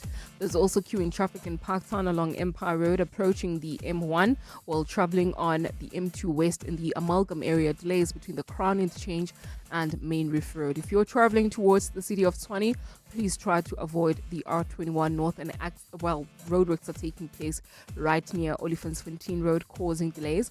There's also queuing traffic reported in the city of Tshwane along the R80 South. This is also due to roadworks. Please be on the lookout there. More updates coming up. Stay tuned. There's more EWN on air, online, and on the EWN app. 702 Breakfast with Bongani Bingwa. My show is about getting you informed by the time you get to the office, your place of business, or wherever you need to go. Hopefully, you have a fairly good idea what's happening in Johannesburg, in Gauteng, and around the world. We want you to be part of those water cooler conversations, and you will be part of those conversations because you'll be a better informed citizen. What I like about the 702 family and 702 land is the ecosystem system that we have built, the community. It's all about connection, because we may be different, but ultimately the people you talk to and the people you hear are facing issues just like you. 702 Breakfast with Bongani Bingwa, weekdays from 6 to 9 a.m. Some moments are personal. Some spaces are professional. All of them deserve care. At Frond and Filigree, we create handcrafted floral experiences for life's meaningful moments and the places where they happen. From birthdays and anniversaries to hotels, offices and events, our bespoke arrangements are designed with artistry and intention. Because when flowers are done right, they elevate every moment. Visit frondandfiligree.co.za. In life's most challenging moments of loss, compassion can be your greatest comfort. You shouldn't have to face the financial burden of losing a loved one by yourself. Rest assured, Clientele's funeral plans pay out cash within 24 hours. You can cover up to 13 family members on one plan, ensuring all your loved ones are taken care of, and 3 children are covered at no additional cost. With Clientele, you're not just buying a plan, you're also buying peace of mind. When the time comes, you will need to make important calls with your 200 Rand airtime you will receive when you claim. Plans offer double accidental death cover, as well as transport, grocery and unveiling benefits. Apply today, it's easy. There are no medical examinations and no paperwork. SMS funeral to 31586. That's 31586. Clientele Life is an authorized FSP and licensed life insurer. T's and C's online. Standard rates apply. Do you remember the promise Nelson Mandela made to our country's children that they would grow up with dignity, protection, and hope? This Human Rights Month, we honor that promise as the Nelson Mandela Children's Fund marks 30 years of changing how society treats its children. In 2026, we celebrate a legacy that still calls on all of us to care, uplift, and make every child's future brighter, and to follow his example by loving children the Nelson Mandela way. The Nelson Mandela Children's Fund, celebrating 30 years of impact. Learn more at nelsonmandelachildrensfund.com. Small business owners speak a language of their own, and it's a language MTN Business and 702 understand very well. That's why we're celebrating SMMEs who walk the entrepreneurial talk in the 702 MTN Small Business Awards. From townships to suburbs to everywhere in between, small businesses are proving that big things can grow from bold ideas. If that sounds like your business or one you know, go to primemediaplus.com to enter or nominate them, because once we start talking about your business, who knows how much further it could go. The 702 MTN Small Business Awards. Let's talk shop. T's and C's apply. 702. The Clement Manyathela Show. Let's walk the talk. 22 minutes before 11 o'clock. We're having a conversation this morning with the IEC as we prepare for the upcoming local government elections. Moagisi Letlaku is the General Manager for Civic Education Research and Knowledge Management. And we've been talking about just what needs to be done. Yeah. You know, to get people to come out and register to vote, and get people who have registered to vote to come out and vote, and also dealing with the misconceptions that exist that often lead to people not getting to register to vote or ultimately to vote once they're registered. I want to go to your calls now on 011-883-0702. Carol, let's start with you in Morningside. Good morning. Good morning. How are you? I'm all right, Carol. Go ahead. I'm good. I just want to make just a few suggestions that I feel that the IEC need to focus more in terms of the youth, meaning that they need to start at the grassroots, talking about people who can vote at the age of 18, high school, for example, getting them to actually understand why they need to vote. Because if you ask an 18-year-old right now, why do you need to vote? They like, no, to choose a president. It's like, no, this is how it actually impacts you, like your electricity, your water, your streets, the crime, and getting them actually involved at that level already at 18. There's not going to be a need when they're already 30 years old to actually convince them.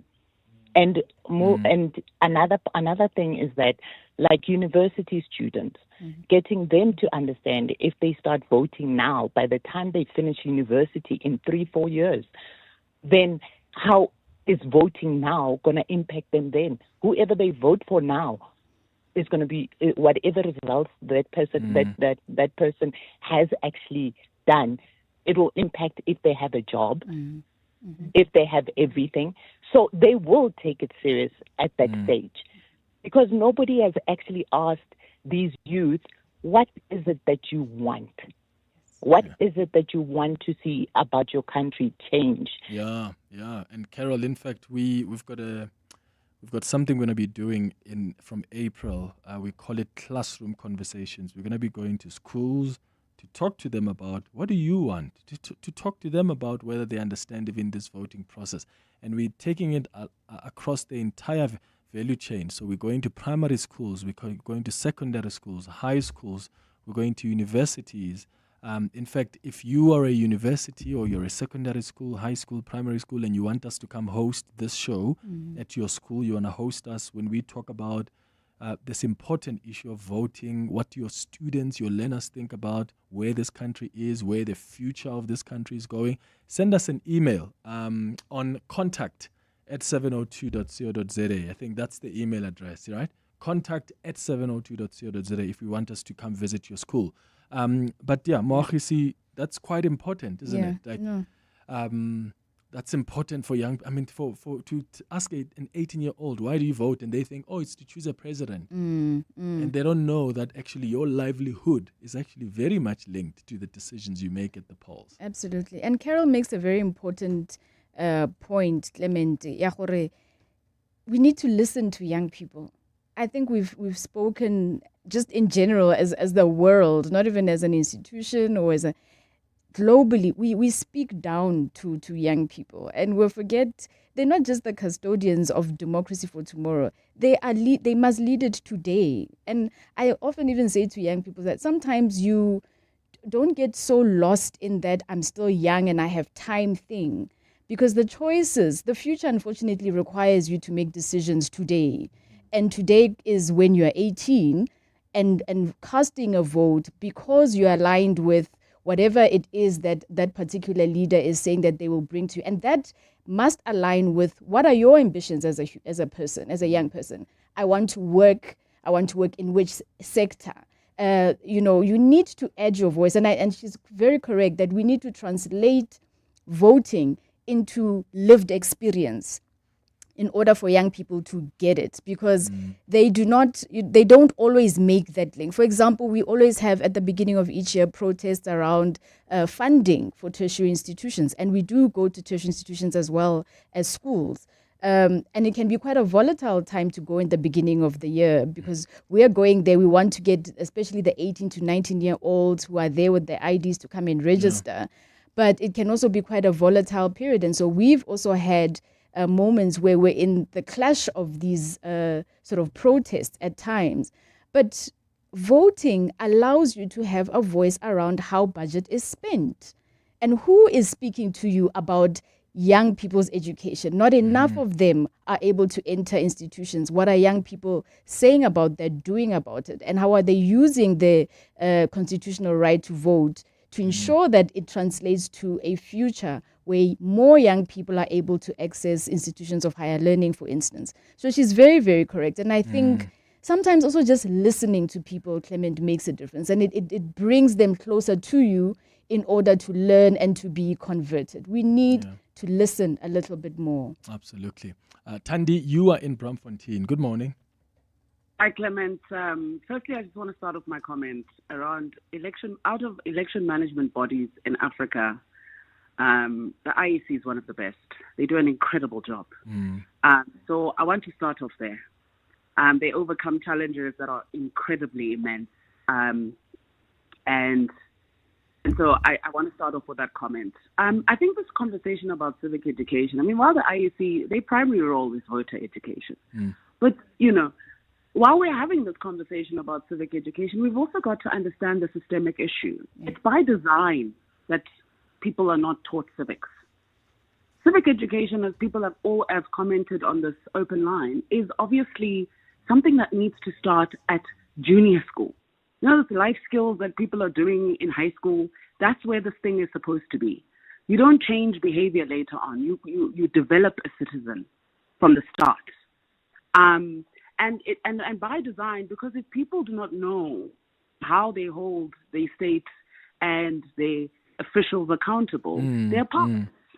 So they can't contend with what happens in their communities. I mean, we talk about people getting involved in IDPs and understanding budgets. People don't even understand how the fiscal framework works for local government. Or how the law even gets drafted, because they will say, yeah, but who decides the laws? But do you know that you have a responsibility to go to the public hearings when they hear, you, before they even go draft the law, because that's a requirement of Parliament. Some people don't even know about that. And then, this white paper is now is out for review on the local government, the white paper for local government. It's a very critical time to get involved in this conversation because it will change the way local government works. And there's some really critical things we need to speak about there. My last 2 points, I'll be very quick. There's a very interesting guy in the Free State, a young man, he's 19 years old at the time, created cards, playing cards. Yeah. But they are civics playing cards, and he takes them to taverns. So while people are, in taverns, etc., they are playing games, civic games with cards, around this voter education piece. This thing that was mentioned earlier on about, getting young people to register to vote. I think a very interesting case again is Kenya. After the finance bill uprising there, you've started seeing a very interesting thing around how they are getting people to go to it could be a market, Clement. Your entry to that thing is your voter registration. This is people. This is the person who owns the market in Bram or the person who owns the market in Rosebank. Going, this is what we're going to do as citizens of our country. That your entrance in here is to show that you have registered to vote. So that requires us working together. This is not going to be carried by the IEC. It's impossible. Yeah, true. But Thandi, thank you so much for your contribution. Incentives are going to be very important. Like just encouraging. We're finding creative ways to encourage these young people. Yeah. Let's quickly take Kate, who's calling us from Honeydew. Kate, hi. Hi, Clement. How are you? I'm all right, Kate. Go ahead. So I grew up in a very active house where my parents, even my grandparents, used to vote. And they influenced, that part of me that I need to be an active citizen. And I even took a course in university first year called active citizenship. And that's how I learned about how, to be active and voting and all of that. But as the years go, Clement, I see the decline in my parents and my grandparents not voting anymore. And when I try to engage with my parents and my grandparents, okay, let's go vote, they're just not interested because of, the political climate and stuff. So when I take it upon myself to educate myself, in terms of what political parties are there, but the information is just a lot to deal with. And there isn't a simple platform where I can go on and see, okay, who's doing what initiatives are there and so forth. And I feel like for young people, that's a lot. We're expecting a lot from them to absorb all that information. And another thing, just one last point, is that I was so disappointed. I'm not sure if I'm allowed to say the party's name. I did, in one particular party, I was interested in the work that they're doing. And I thought, let me go on their website. Let me be active with them, volunteer. I go on their website. I put in my details. 2 years later, I've never even gotten an email from them to say, hi, Kate, we saw you got in touch with us. How can, come take part in our campaigns? Nothing. And that was so disappointing for me to say, like, okay, I took an initiative from my side, but the parties they just there when we're voting, but afterwards they disappear. Yeah, that's true, Kate. They need to be held accountable for that. Let me take a quick ad break and then I'll get Mogisi to respond to some of your calls. We've got WhatsApps as well that have come through as well. The Midday Report. Weekdays, 12 to 1. Do you believe that this was in line with your responsibilities on the ad hoc committee? All I'm saying, you cannot have a minister go live on Facebook. Last week, he also had a press conference. And on this weekend, he says, yeah, Lina's a slang sonder gif. I mean, his utterances towards a member of parliament is completely unacceptable at this point. I haven't mentioned Gayton McKenzie in anything. I have probed allegations in the ad hoc committee, and I will continue to do that without fear or favor. The Midday Report with Mandy Wiener. 12 to 1 on 702. 702. Get ready for bigger and better savings at Dis-Chem. We're bringing you more value and more reasons to shop. Swipe your Better Rewards card for 2 plus 1 free on Gold Omega-3 Salmon Oil 90 capsules at R161.99 each. And get 2 plus 1 free on A-Vogel Multiforce Alkaline Powder, 225 grams assorted at R269.99 each. Look out for the Better Rewards icon to shop Better Rewards brands. Offers valid until 12 April. Only at Dis-Chem. Better health starts here. Okay, truck 7, that has 0 warning lights. Truck 8, it's just been serviced. I guess we're running like a well-oiled machine. Where would I be without MyWay's comprehensive cover for my vans and trucks? Plus, cover for my customers' orders with goods and transit insurance. I guess we'll never know. Visit myway.co.za or dial 0860 64 64 64 and get a quote today. MyWay is a licensed non-life insurer and FSP. T's, C's and standard rates apply. MyWay. Live your way. To walk the talk is to turn words into meaningful actions. And it's what we at 702 are committed to doing every day.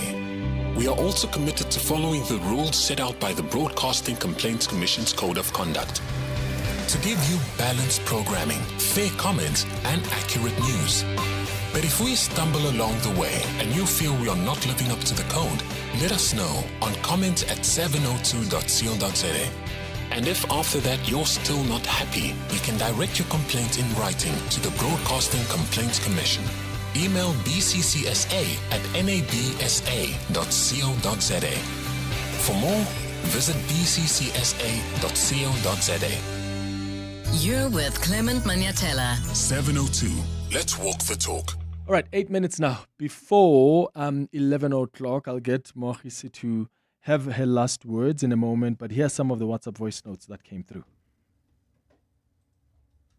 Clement, I think IEC really need to strategize when it comes to marketing, when they have to market their message.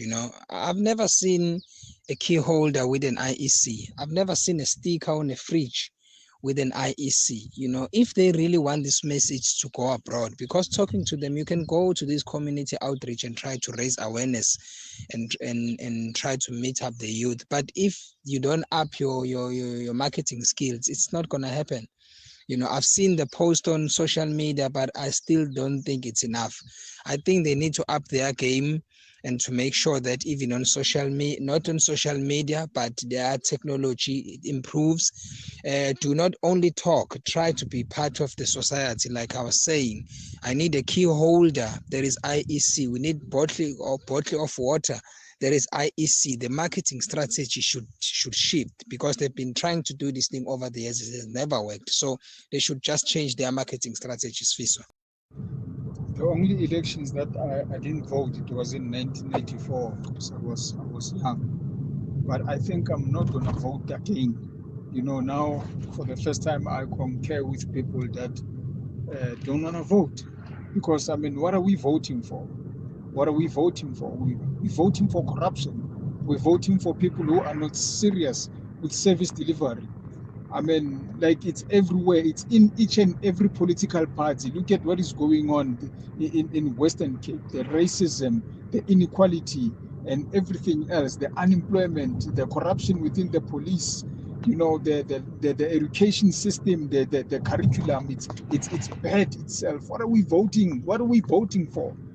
For the first time, let us just not vote. All of us in South Africa, let's just sit and do nothing. That's it. Maybe we just need that dialogue and then talk about what is the next government is going to be. No, hopefully not. Here's the last WhatsApp voice note. Hi, morning, Clement. I'm one of the 68% that doesn't have confidence in our IEC. We are told to register. for voters roll. So if 100 people have registered, for an example, to vote, why do you print 120 or 150 ballot papers? And we see ballot papers after every election, they are found in private cars or in private properties. Huh? How will you have confidence in such institution? Aye. And as long as votes are counted at the polling stations, then and nothing will go right. Nothing will go right. Thank you, Lebo from Rodipot. Yeah, hey, you see, we've got a big problem. Lebo Batum. Yeah. Lebo, yes, if there's 100 people registered at a voting station, people make mistakes, Clement, and you are allowed to ask for a new ballot, but it gets destroyed, the one that you made a mistake on. So people make mistakes. Even Lebo makes a mistake when he's writing a note somewhere. You discard and you get another one. So those are practical things. It's important to count at voting stations. It's part of our transparency because of the very peddling of this. We see ballots in booths and all of that. So it's important to count at a voting station so that when our material moves, it's already accounted for, it's already captured, and we already know what the result is. We leave the result outside the voting station so that even as the public, you're able to verify how voting went in there. So I would like for Lebo to also, as well as Fiso, who's very discouraged, to maybe seek other ways in which, he can get encouragement and speak to other people who maybe still have a very strong civic duty for voting and see if they can, turn his perceptions around. Because I've never seen anything change when people do nothing. I've never seen it. Yeah. You sit and do nothing. And I don't think that's what Fiso wants. I don't think that's what Lebo wants. They want something to happen, but they need to realize that they need to be the ones that make it happen. Yeah. So that's very, very important. Talking about key holders, I wish I had key holders here. We've got key holders, we've got bottles, and in fact, we call it advocacy material because it carries messaging and it has our QR code to register to vote. Remember, we've got our online registration portal. That is functional 24/7. It's even now more simplified. It's cleaner and easier to use. So we encourage voters to go and register online now. They don't have to wait until registration weekend in June, 20 to 21 June. They can do it right now on their phones. Within 5 minutes, they'll be done registering. So we do have material that our officials carry with them at schools, tertiary, in communities that they give out. Obviously, we're not a commercial company that has millions of these items, but definitely we have them. We make sure they're as useful to whatever community we're giving it out to. So lanyards for students, or card holders, bottles, pens, pencil cases, and rulers for school children. We've got a comic book that we did 30 plus years of democracy that we'll be sending to and using at schools this year. So we're constantly developing new material that is interesting, that is easy to read, and it's also freely available on our website and our WhatsApp line. Go on our platforms and you can get all sorts of simplified videos, animations, fact sheets, so that you can share credible information as a responsible citizen. In fact, I want to wrap up with this message from Simon, who says, Clement, my son is turning 22 in June, and myself and my wife have been to vote with him ever since he was born. Now that he's allowed to vote, he is voting because as parents, we showed him how important voting is. So let's take that responsibility seriously as well. Role modeling. As parents. Role modeling is quite important. Absolutely. Mohisi Letkaku, thank you so much for joining us. Thank you so much. I think we'll speak a lot. I think it's important that we have these continuous engagements as we try to get people to understand the importance of what's coming up in a couple of months' time. And if I may, Clement, just to encourage South Africans, research says that once young people, especially this 79% that we still need to capture in the 18 to 19, once they register, they actually turn out to vote. And once they vote, they tend to vote for the rest of their lifetime. So we need to grow this cohort. If we capture this missing 79% and ensure that they register, RSVP for the party is coming. And if you can't RSVP, then you won't be able to attend the party. So think of elections as a celebration of democracy, as a celebration of your human right, and sign up. Don't bench yourself. Don't sit it out. It's so important. Yeah, Moagisi, thank you for making time. Thank you so much. Why argue with your teenage know-it-all when you can feel more in control? Get the Yoville H6 from only $6,299 per month with intelligent voice command technology that does not backchat. Perfect. Visit gwm.co.za for T's and C's and to book a test drive. GWM, go with more. Brought to you by GWM Finance, a division of Westbank, an authorized financial services and registered credit provider. With Outsurance, saving on your car insurance feels like finding money in that jackpot you forgot about. 27-year-old Liam saves an awesome 640 Rand on his 2020 Ford Ranger. Get a quote now, and if Outsurance can save you money, ask for 500 Rand or 1,500 Rand if you've been claim-free and with the same insurer for 3 years. Get savings or cash. SMS out to 45142. That's out to 45142. Outsurance, licensed insurer and FSP. T's and C's and information online. Do you suffer from heartburn and hyperacidity? To relieve heartburn for the whole day and night with one tablet, a potent once-a-day treatment which was previously prescription only is now available over the counter. Ask your pharmacist for an over-the-counter, long-lasting heartburn treatment. Brought to you by Sandoz. This is EWN. Good morning, I'm Bali Dlamini. The National Prosecuting Authority has indicated its readiness to proceed with the case involving 12 senior police officers who were arrested last night. The officials were nabbed during an operation by the Investigative Directorate against Corruption. It's alleged the suspects played a role in helping suspected criminal Vusimuzi Matala secure an irregular 360 million Rand SAPS tender. A year later, the tender awarded to Medicare 24 was cancelled following an internal audit report which found irregularities in the bidding process. The Madlanga Commission has heard evidence of how senior police officials assisted Matala to score the tender in exchange for kickbacks. Special Investigating Unit spokesperson Kaiser Khanyago. We started investigating this thing in 2024 as IDEC. And now we have come to a point where we have got all the evidence that we needed, and that is why we effected the arrest yesterday. And we think we are now court ready. Obviously, there will be processes of the court that will take its own course, but we are ready to take this further at any time. Firefighters are still battling flare-ups of a fire which has ravaged most of the Bota Sikau building in Mthatha in the Eastern Cape. The historic building, which houses government departments, has been engulfed in flames since last night.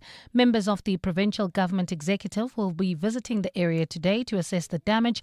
Our reporter Ntantla Mabaso is there and joins us live now. Ntantla, can you take us through what the situation is there? Well, it's a devastating scene, really. This building is a historic one for this part of the province. It's named after the late Amampodo king, Bota Sikau, making it a heritage site. From where I'm standing, it seems 10 floors of the 11-story building are completely gutted, with only parts of the first floor slightly damaged. King Sabata Dalingebo District Municipality spokesperson Olwethu Mabovula. As you can also just see behind me that there's nothing left of this building. So all 10 floors. So in terms of the extent of the damage inside, there's nothing that is left according to what we see. The province's Public Works and Infrastructure MEC Spoga Zulu City is expected to conduct a full assessment of the structure which belongs to her department. In Mabaso Eyewitness News, I'm reporting live from Mthatha in the Eastern Cape. The ad hoc committee, which is probing allegations of police corruption, is expected to meet today to plot a way forward after concluding its hearings. The committee held its last day of hearings last week with closing evidence from KZN Provincial Commissioner Ntlanhla Mkhwanazi. Mkhwanazi's testimony marked the end of an almost 6-month process where no less than 16 key witnesses gave evidence. Babalondenze reports. Today's meeting of the ad hoc committee will be the first meeting following the conclusion of the oral hearings in Parliament last week. The last day of hearings saw submissions from Nhlanhla Mkhwanazi and President Cyril Ramaphosa, who both implicated Minister on Special Leave Senzo Mchunu of irregularly disbanding the Political Killings Task Team. Today, the committee will meet to discuss housekeeping matters, including correspondence from various people, as well as chart the way forward for the committee. Members are expected to discuss the mountain of evidence before the committee and the draft report, which is expected to be considered by members. The committee will set a final deadline extension to the 31st of March to submit its findings and recommendations to the Speaker of the National Assembly, Thoko Didiza. Before that, political parties are expected to debate what the committee's final report should contain, including recommendations and findings, before it goes to the National Assembly for debate and final adoption. Babalo Ndanza, Eyewitness News, Parliament. An update from Johannesburg now. Forensic teams have arrived on the scene of a shootout in Yoville, which left 4 suspects dead. According to police, the suspected criminals opened fire when they saw officers on their trail. Police say the men were travelling in 2 vehicles when the incident took place. Gauteng police say 3 firearms were recovered from the suspects on the scene. The area around Eckstein and St. Peter Road has now been cordoned off while investigations continue. And Johannesburg Emergency Service says no major incidents have been reported across the city despite heavy rainfall over the past 2 days. The Metro expects more wet weather conditions today, bringing thunderstorms, reduced visibility and the risk of flooding. EMS spokesperson Robert Mulawudzi says emergency and disaster management teams are on standby. No major incidents have been reported overnight and this morning due to disruptive rainfalls which we have been receiving in most parts of the city of Johannesburg in the last 2 days. Gold is trading at $4,548.61 an ounce. The rand is at 16.91 to the dollar, 22.64 to the pound, 19.61 to the euro, and Brent crude oil is at $99.98 a barrel. And in the traffic, we've got delays on the N3 North. This is between Van Buren Road and the Gilulis interchange. There's also queuing traffic on the N1 South approaching the Baklu interchange. That's due to an earlier accident. A partly cloudy Wednesday in store for Gauteng with isolated showers and thundershowers expected. Temperatures peaking at highs of between 25 and 27 degrees. The top story in EWN this hour. The National Prosecuting Authority has indicated its readiness to proceed with the case involving 12 senior police officers who were arrested last night. EWN, in touch, in tune and independent. For the latest, visit ewn.co.za or download the EWN app. You're with Clement Manyathela on 702. Let's walk the talk. Streaming on the Prime Media Plus app. DSTV channel 856, 92.7 and 106 FM.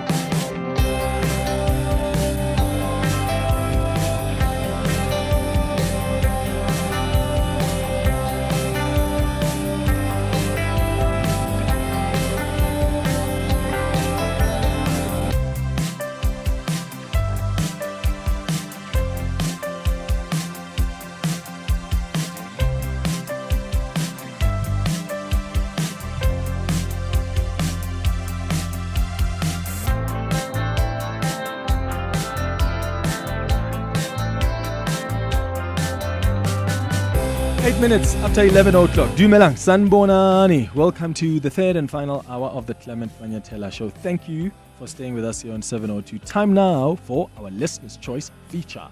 Burning questions. Insightful answers. Listener's Choice. With Clement Manyathela. So, on our Listener's Choice feature today, we are unpacking the business rescue process. What goes into this intricate process?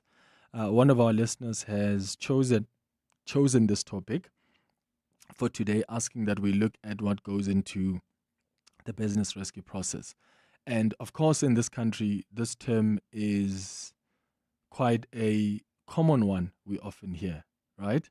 It's become widely recognized, especially because there are a number of companies that have entered this process, a number of state-owned entities as well that have entered business rescue. And the bid is always to try and avoid collapse. But what does this business rescue actually mean? How does the process work, and who is ultimately protected when an organization is declared financially distressed? What are the warning signs that a company or even a state-owned entity is heading towards business rescue, and who even makes the final decision to place it under business rescue? These are some of the questions our listeners have. So we've invited someone this morning who is going to guide us through this conversation to understand what goes into a business rescue process, what does it entail. But if you've got your questions yourself, please feel free to give us a call on 011-883-0702. You can send WhatsApps as well on 072-702-1702. Kylene Weyers is an associate director at BDO who's going to guide us through this conversation. Kylene Weyers, thank you so much for making time for us. Kylene, good morning. Hi, Clement. Good morning. Thank you very much for having me. Yeah, so let's start just in the beginning by laying the foundation. So when we talk about business rescue, how different is it from like liquidation, in our context here? So, Clement, in a nutshell, business rescue is about saving a company and liquidation is about shutting it down. So the business rescue process in South Africa is governed by Chapter 6 of the Companies Act, and it's aimed at rescuing companies in financial distress. And it's also all about preserving value and saving jobs, whereas liquidation, on the other hand, is the winding up of a company, and the company ultimately ceases to exist and the jobs are all lost. So it's therefore a last resort mechanism for companies that are hopelessly insolvent. Okay, so a business rescue may end up in a liquidation process. Yes, if there are no longer reasonable prospects Viable. of success in the rescue. Got you. Okay, so who decides when a company needs to undergo business rescue? Is it the executive of the company? Is it people the company owes? How does it work? How is the decision taken? There are two ways that a company can go into business rescue. The first way, and the more common way, is that the board of directors of a company can adopt a resolution to voluntarily place the company in rescue. So it's quite an easy process. The directors obviously just need to be on board and they file a resolution with the CIPC. The second way that a company can go into business rescue is if an affected person applies to court to put the company in business rescue, and we call this a compulsory business rescue.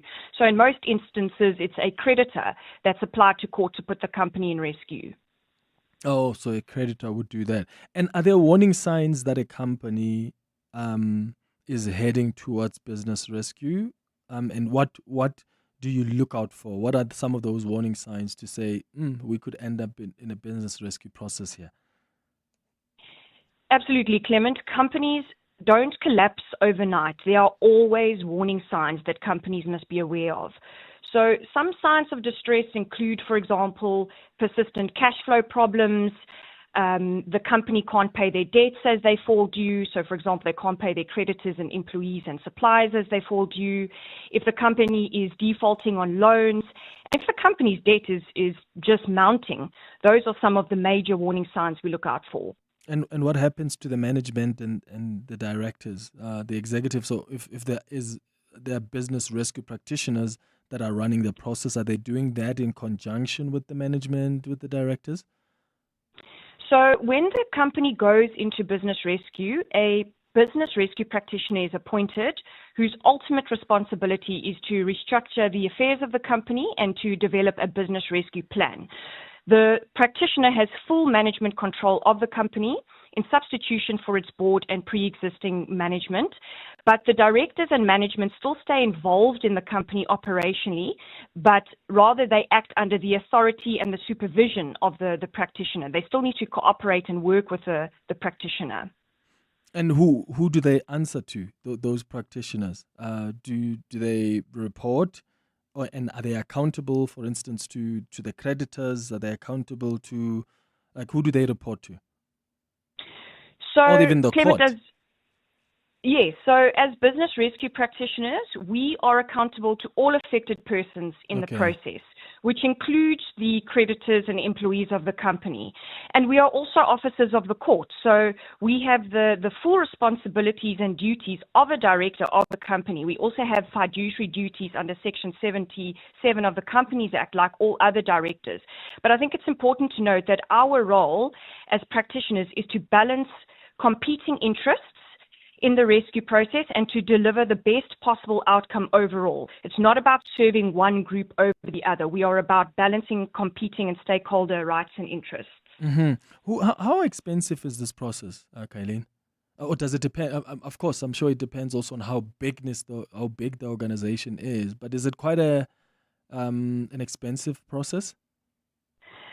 So business rescue practitioners' fees are actually prescribed by the Companies Act. So BRPs will charge an hourly rate, which is linked to a tariff depending on the size of a company. So it's not a flat hourly rate. It's linked to the size of the company.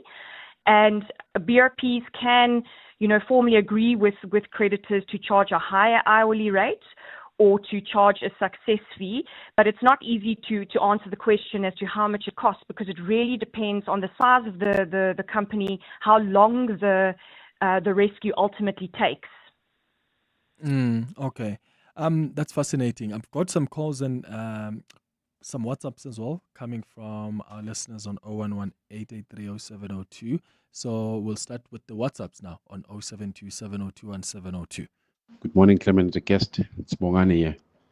I went through business rescue with SAA, and it's not a nice thing whereby they wind up everything. And then what's said the most is that we went through Section 189.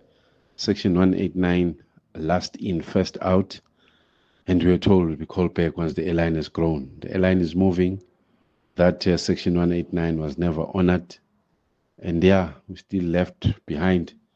Painful as it is, it's a very, very painful process. I feel pity for those people who are in that section experiencing it now. We are still suffering even now. I can't count the number of former colleagues that have passed on. Bongani, thank you. Oh, thank you, Bongani. So, Kylene, I suppose the question there then is, every business rescue process, will it always end up in some retrenchment? Is that always the case? No, Clement, it's not always the case, but I think maybe I should just start off by saying that in relation to the position of employees in a business rescue, the rights of employees are fully catered for and protected under Chapter 6 of the Companies Act. In fact, employees are elevated in the business rescue process. So the position is that when a company goes into business rescue, the employees remain employed on the same terms and conditions as they were before the rescue, and so their contracts do continue. However, retrenchments can still take place during the process, but it must be done strictly in accordance with our labor laws. There must be fair labor practices. And so, yes, retrenchments are unfortunately a huge part of business rescue in assisting the financially distressed company with restructuring its affairs. But employees must always be protected under the labor laws. And I'd also like to say that, while not all jobs of employees can be guaranteed in the business rescue process, it is important to note that one of the major purposes of business rescue is to save as many jobs as possible. It's one of the reasons that business rescue actually came about. But unfortunately, it is a really sad part of the process that not all employees can be kept.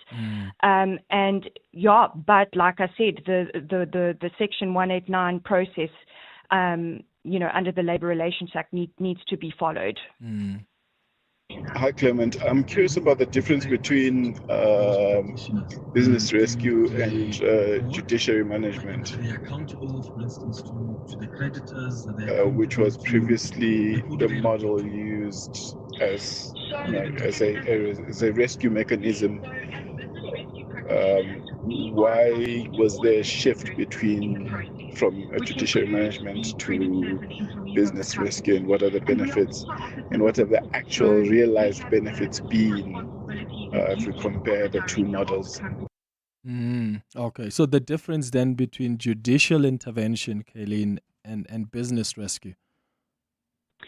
So we used to have judicial management, which was just leading to liquidations the majority of the time. The legislature and the regulators knew that we needed something better.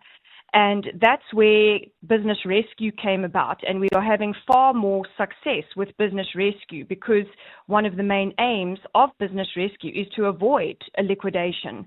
And so I'd say that's the simple answer to what the difference is between judicial management and business rescue. Business rescue is leading to more successful, restructures of companies.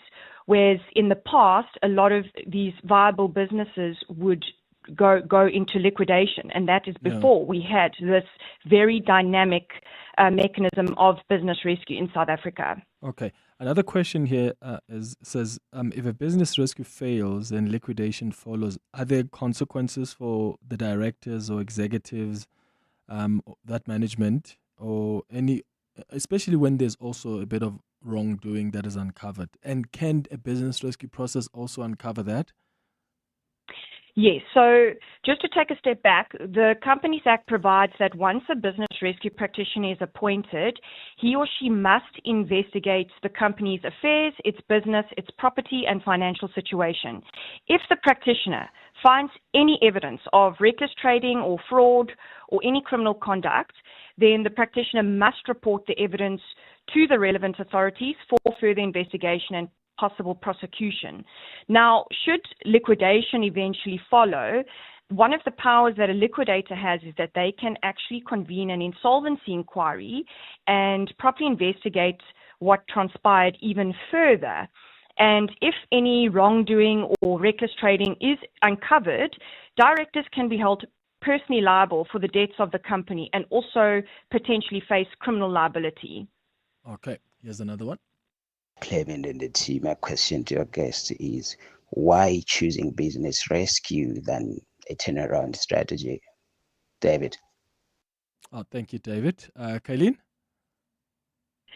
So there are various benefits and advantages of business rescue, procedural and substantive benefits. I won't get into all of them now, but I'd say one of the major benefits of business rescue is that once the company goes into business rescue, there is what's called the moratorium that kicks in to protect the company.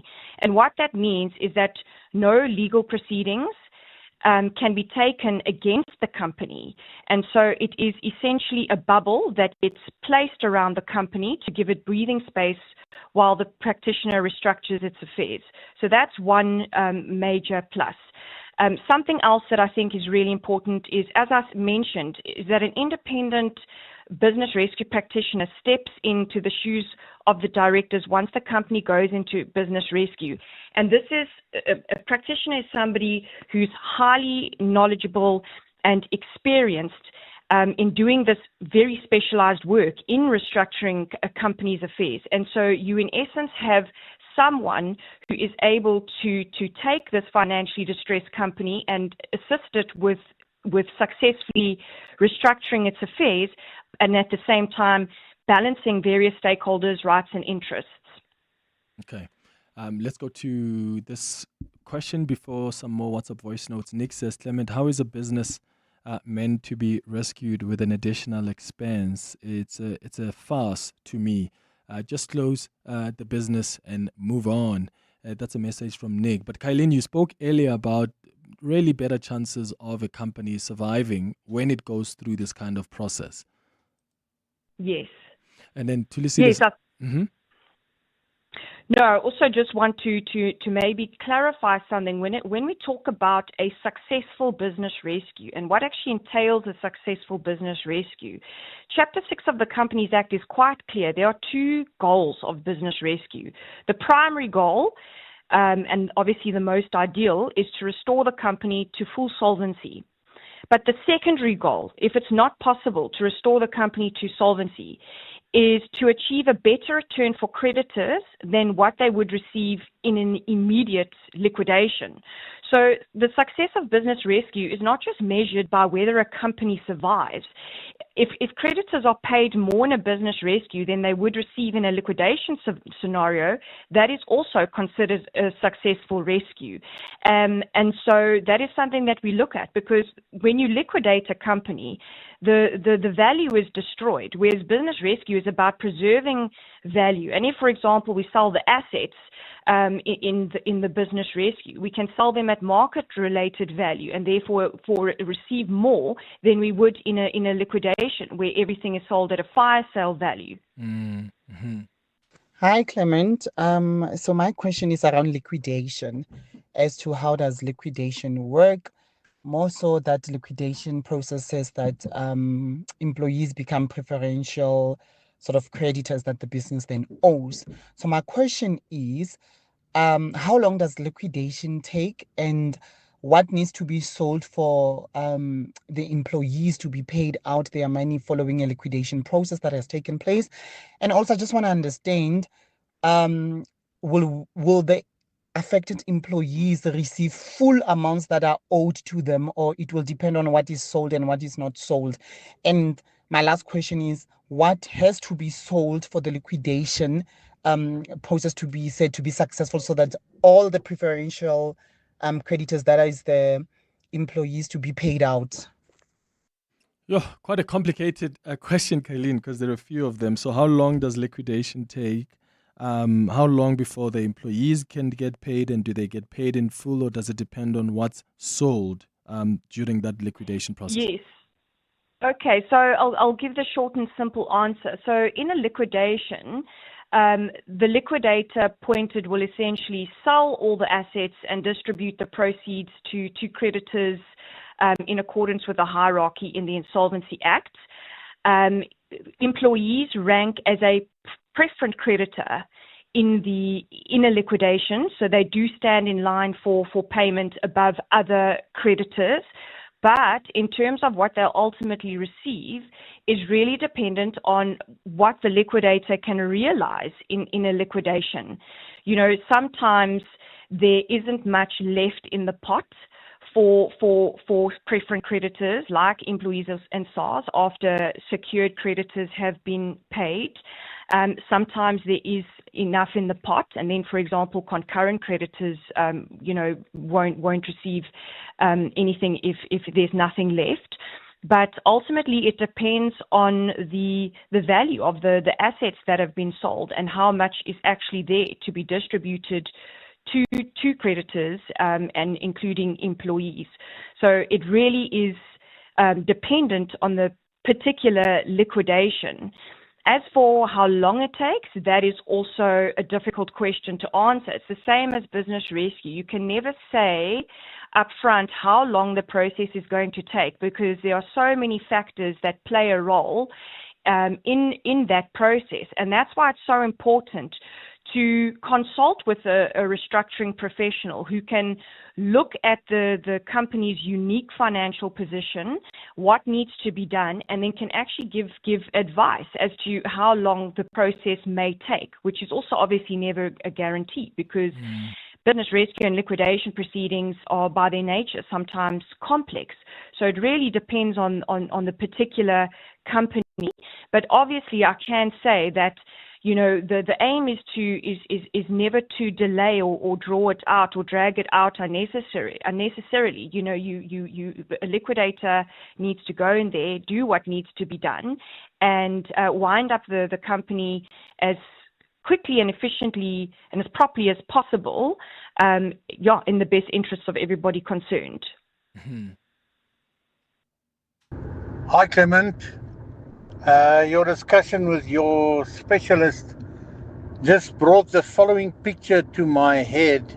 It's when you're saving a tree that is about to die.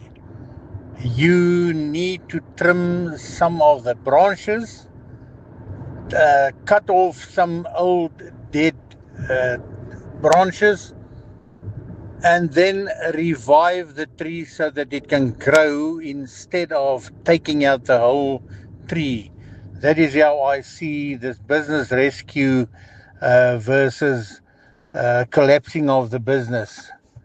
That's just how I see it. Great program, CEO Pretoria. Hi, good afternoon to you, Clement. Good afternoon to our guest there, and good afternoon to the same two lenders there. I just wanted to know, our rights were violated because the company claimed that they're under business rescue and all of that, and they retrenched like 90% of the company, and we were like notified 5 days. Because the 25th of July last year, they notified us, and then we had to finish on the 31st of July.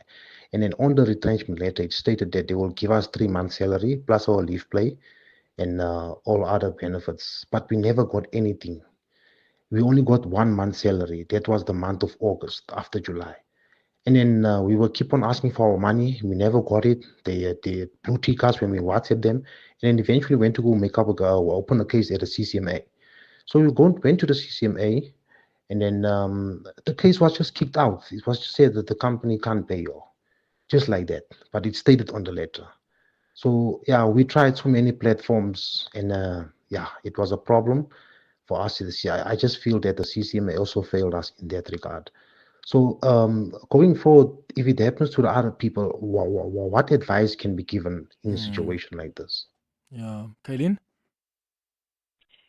Clement, I obviously can't comment on what transpired in that matter, but what I can say is this is again just completely emphasize the importance of having the right restructuring professionals and advisors advising you in the process to make sure that your rights are fully catered for and protected, and that an employee, for example, is not being taken advantage of. So the importance of having the right team behind you, and I know it's not always, as simple because it costs money to appoint an advisor or a restructuring professional or insolvency practitioner to look into this for you. But it is ultimately truly worth it, because then, that person who is assisting you can make sure that the correct processes are being followed and that ultimately your rights are being fully protected and catered for.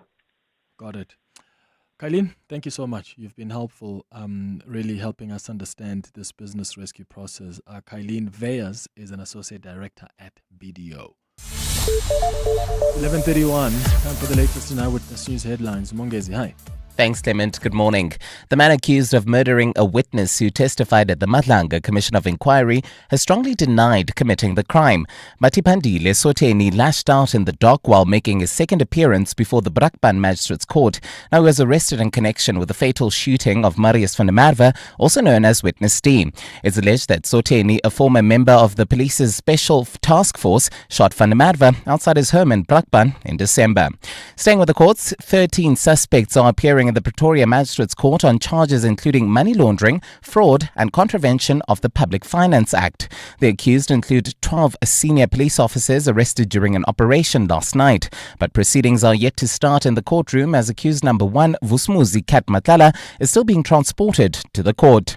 And in the UK, British police have arrested 2 men over an arson attack on 4 ambulances run by a Jewish organisation. Residents in the northern suburbs of Golders Green were awoken by loud explosions 2 days ago. Police are probing the attack and they say they're treating it as an anti-Semitic attack.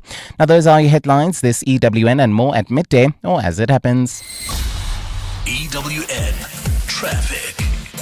Traveling in Sharon Lee, we've got some delays on Malibongwe Drive. This is between the President for Share exit and the N1. There's also queuing traffic reported on the M2 West that's heading towards Amalgam. This is between the Crown Interchange and Main Reef Road. Please be on the lookout there. There's also queuing traffic reported on the N3 North, that's between Van Buren Road and the Kilulis Interchange. That's due to roadworks that are taking place along this route. And if you're heading towards Cosmo City, do expect delays on the N14 South approaching Malibongwe Drive due to roadworks. And that's your last update from me, Amo Ramila. Karabujali will have your next traffic report from the top of the hour onwards. Stay tuned. There's more EWN on air, online, and on the EWN app. The Sharing Space on the Clement Manyathela Show. 702. 11:34. It's time for the Sharing Space. Did we tell the listener that we're going to be talking about their story today? Okay, perfect. So they're listening. So the sharing space is an opportunity for us to just share our stories about stuff that happened to us, maybe a predicament that you have or a conundrum you're in. Just share the story with us on cm@702.co.za, and maybe you want advice from listeners, or maybe you just want to vent, and you can have listeners tell you if they've experienced something similar or not. So today we have got an email from, is this anonymous? Anonymous. Okay.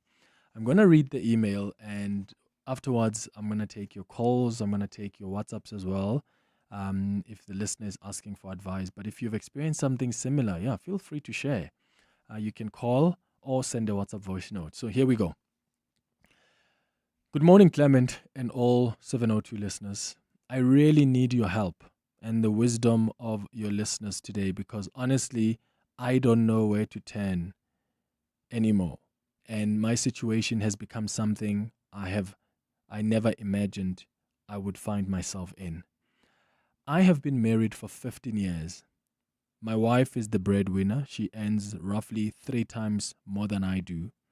She has been generous in many ways, including funding trips for me to 4 European countries. But Clement, the generosity has come at a cost to my dignity.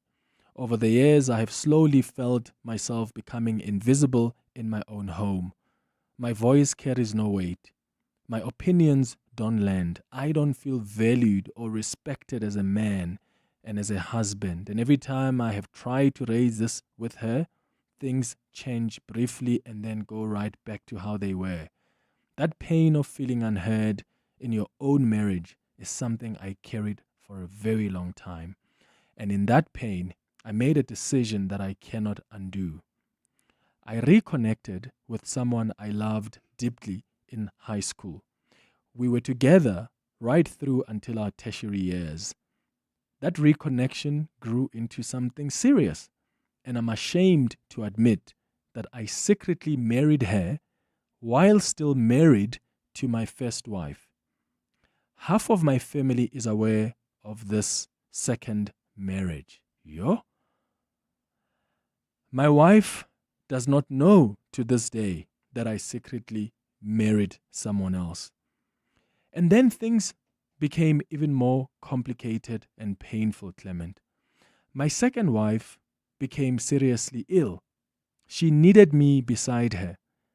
But at the exact time, my first wife arranged for me to travel overseas, and I felt trapped.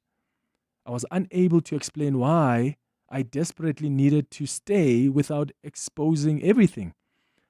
I funded my second wife's hospital bills entirely from my own pocket, quietly from a distance, but I was not there. I was not by her side when she passed away, and that is something I will carry with me for the rest of my life. I had asked my best man to represent me at her bedside and at the funeral. The same man who stood up for me at both weddings, but he refused. And now her family, this is the second wife's family, her family who are grieving and hurting are holding me responsible for my absence. They are blocking me from having any contact with my son, the child that I had with my second wife. And I am at a complete loss as to how to reach them or how to make this right. Clement, I'm not calling in to be judged. I know the choices I made were wrong, and I own that. I'm calling in because I'm a father who cannot see his child, a man carrying grief he cannot speak about openly, and someone who genuinely does not know what the right next step is. What would you advise me to do?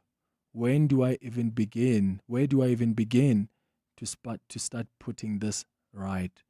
I'd like to get some advice from the 702 listeners. Regards, Anonymous.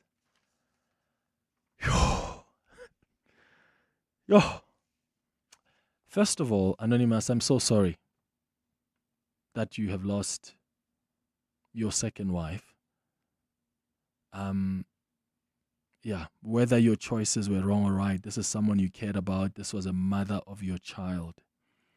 And I'm glad that you own the mistakes that you've made, because nobody wants to be in love with someone who's going to abandon them at their most important, in their greatest time of need, is what I'm trying to say. But I'm glad that you have gone through this, you've accepted the mistakes you've made, and you want to make right with your child. Now, this is really so complicated. So for some people that may have been lost, let me try and summarize it again. So Anonymous has a wife, married for about 15 years.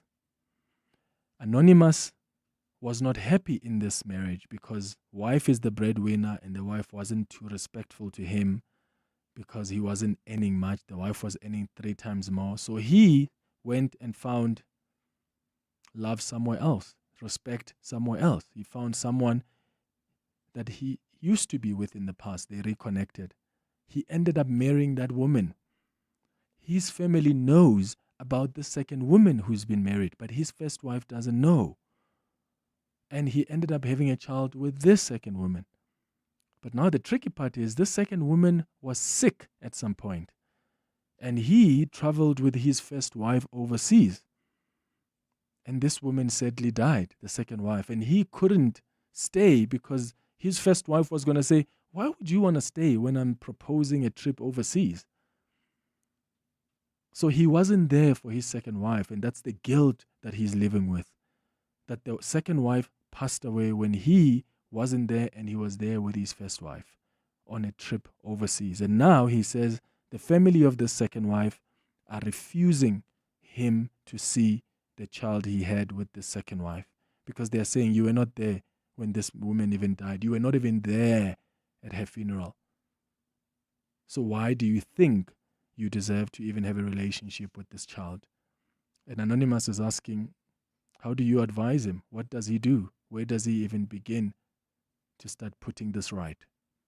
Sounds like someone who is willing to make some amends. So, what advice do you have for Anonymous?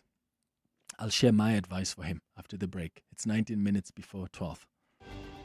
Whether it is a CCMA referral, problems with a mechanic, unfair blacklisting, or an uncontested divorce, Clientele Legal offers professional legal services to all South Africans. Our plans are affordable, and you receive up to 745,000 Rand worth of legal services per year. We cover civil, criminal, and labor-related matters. Our nationwide legal teams are standing by to support you 24 hours a day. Plus, all plans include a 5,000 Rand bail benefit. Join today. SMS LEGAL to 48721. That's legal to 48721. Clientele General is an authorized FSP and licensed non-life insurer. T's and C's online. Standard rates apply. Welcome to Nando's Taste-Demonials. It's the flavor! Real reviews by real people. Today's testimonial comes from Jeff in Kempton Park. Now, Jeff seems to be a man of very few words. We've asked him to use his few words to tell us what he thinks of our flame-grilled peri-peri full chicken with any 2 sharing sides for $2.83. Jeff? Nice. Well, there you have it. When the meal is such a mouthful, you really only need a few words, I guess. Nando's. Oh, what a place. I only went for gift wrap. That's all I needed, I swear. Just tape and birthday wrapping for a little teddy bear. Now there's a pink flamingo perched right by the door. And somehow 5 new books to read thanks to the crazy store. That's crazy, crazy. That's the crazy store. Went in for one small thing, came out with so much more. The crazy store. Hey, you never know what you might find. Buy any Hills pet food and you could win one of 10 holidays worth 200,000 Rand each. Or take the bucks. Scientifically proven formulas for your pet. An adventure for you. Hills Pet Nutrition. Science does more. T's and C's apply. Small business owners speak a language of their own, and it's a language MTN Business and 702 understand very well. That's why we're celebrating SMEs who walk that entrepreneurial talk in the 702 MTN Small Business Awards. From the township to the suburbs and everywhere in between, small businesses are proving that big things can grow from bold ideas. If that sounds like your business or one you know, go to primemediaplus.com to enter or nominate them. Because once we start talking about your business, who knows how much further it could go. The 702 MTN Small Business Awards. Let's talk shop. T's and C's apply. The Sharing Space on the Clement Manyathela Show. 702. 15 minutes before 12 o'clock. Yeah, we've got a challenge in our hands. No, Anonymous has a challenge in his hands. How do you advise him? I think for me, Anonymous, I think you must just take accountability for what's happened. I think you need to be honest with your first wife about what you've done. If you really love her, I think take the risk. And accountability has risks. Yes, she may end up leaving you, but I think you owe her that. To say that, I'm sorry, I've been living a double life. And I think that's where it begins. And secondly, you need to also take accountability and go to your second wife's family and apologize. And explain to them that you have been living a lie because they don't know that you are married.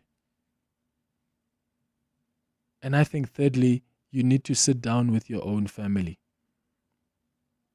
I don't know how they were able to allow you to do this if they got along with the first wife, unless maybe there's context we don't know, but your family owes your first wife an apology. If you still love your first wife and you want to continue with her, your family owes her an apology because you do say in the letter that your family knows about your second marriage that your first wife didn't even know about. I think for me, those are the three things you do, my friend. Let's go to your calls on 011-883-0702. Patrick, you're in Boxberg. What do you think? Good morning. Morning, Clement, Sure. with your listeners. Clement, I just want to say this one thing before I can maybe comment. I am a marriage and relationships counselor for the past 24 years. I've met, I think 3 of such cases in my life. 3 of such similar cases? Yes. Sure. Yeah. So one of the biggest problems at Clement Manyathela, we get into an institution that we don't understand. We get into an institution where we are not prepared for the challenges that lies ahead. We get there because we love people. So love is a foundation actually of marital failure. Because if you marry a person on the basis of loving that person, when the love is gone, then what remains? That is one of the biggest problems that people do when they get into marriage. No guidance, no pre-marriage counseling. Even when they are married, there is no marriage service. Your marriages are not serviced, so that you can have someone who is maybe above you, or a counselor, or your pastor, or whoever, that you can go to, even if you don't have problems. The same way you take your car for service. You don't take your car for service because it has problems. You take it there just to maintain the warranty of the car. Yeah. So we don't maintain the warranty of our marriages. So what does he do now? Now, the first thing that he must do, he must forgive. No one can forgive you above yourself. He must start forgiving himself, but you will never forgive yourself if you do not acknowledge that the things that I did are wrong. You keep on hiding, ducking, and diving. He must forgive himself. He must speak the truth, because the truth that you know will set you free. But the lies will imprison you. And a lie, even if it can last for million years, it will never be the truth. Yeah. Patrick in Boxbeck, thank you. Let's hear from Semi in Centurion. Semi, what do you think? Hi. Good morning, Clement. Sure. You know what I must just come clean with this first wife and tell her exactly what had happened, and then obviously it's a case where there has to be a divorce. I can't imagine a situation where I'm in a marriage with someone who's gonna go and marry someone else. That's just disrespectful. But on the other hand, with the family of his late wife denying him access to his child, that's a criminal offense actually. Under Section 35 of Children's Act, there's no two way about it. You cannot deny a father access to his child. That's the court that has to decide. And there has to be compelling circumstances. He must just go and seek the legal route. Go to the family, whether it's children's court, I don't know whether it's family court or children's court, and open up a case that these people are denying me access to this child. The one thing that most people don't know, Clement, is this. The grandparents don't have any say in the child's life. That's between a mother and a father. So no, you did this to our child, and then we're denying you access. It's a criminal offense. There's no two way about it. There's no debate. So you must just go and seek the legal route, and then they'll take it forward. There'll be a court order that you have to give this man. Actually, you have to hand this child to this man. That's his child. You have to hand the child over. Yeah. Okay, Semi in Centurion. Thank you. Let's go to your WhatsApps. Good morning, Clement. Here's my advice to Anonymous. Anonymous, I won't judge you. I think you need to confess to your wife, your first wife, and then also confess to the family of the second wife and your son on what happened. Seek counseling and then see what happens. Also, next time, you don't fix a problem with another problem. You're supposed to divorce your first wife and remarry, but unfortunately, you are here now. Good luck. Thanks, Tembi. Good morning, Clement. Na advising I found that just accept your fate, because those are the choices that you made for yourself. You made the bed, so lay on it. And if you thought that was a clever thing to do, it is also a clever thing to do. To dwell in that pain and to enjoy the pain. And I'm sorry, I might sound really rough, but I don't think it's something that you could be asking people for advice. We have become a society of lax morality, of less compassion. You know, it's just a mess. So I think, soldier on, brother. This is the choices that you made. We are very sorry that as a society, we cannot condone such behavior. Imagine married to a person and being betrayed like that. Switching was so quick and easy. I'm happy with the premium that I'm paying now. Outsurance business insurance clients know that it pays to switch. And did you know you could get a guaranteed premium for 12 months even if you claim? For electrical, tradesman services, and all other businesses. Get a quote today and see why it pays to switch to Outsurance Business Insurance. Visit outsurance.co.za or call 08600 60000 today. Licensed insurer and FSP. TCs and information online. Do you remember the promise Nelson Mandela made to our country's children that they would grow up with dignity, protection, and hope? This Human Rights Month, we honor that promise as the Nelson Mandela Children's Fund marks 30 years of changing how society treats its children. In 2026, we celebrate a legacy that still calls on all of us to care, uplift, and make every child's future brighter, and to follow his example by loving children the Nelson Mandela way. The Nelson Mandela Children's Fund, celebrating 30 years of impact. Learn more at nelsonmandelachildrensfund.com. When was the last time you felt something? Something that ignites your passion, gets your adrenaline pumping, and makes your heartbeat skip? When was the last time you fell in love? Introducing the new Alfa Romeo Junior with 280 horsepower and standard park assist. Learn to love again. Visit alfaromeo.co.za to book a test drive. Gauteng is currently experiencing high water consumption. To avoid water interruptions, residents are urged to use water sparingly to allow equitable supply. Act now, save water. Every drop counts. This message is brought to you by the Department of Water and Sanitation, Rand Water, Gauteng Provincial Government, City of Johannesburg, City of Tshwane, and City of Ekurhuleni. John Perlman. Weekday afternoons, 3 to 6. My name is Thabo Shola. What would be the proper legal framing for it, or a charge in this instance? Because I can't imagine it being absence without leave, because leave is facilitated by the sick note, I presume. That's 100% right. The allegation of misconduct against the employee in this instance couldn't be that the employee didn't have a reason for being absent.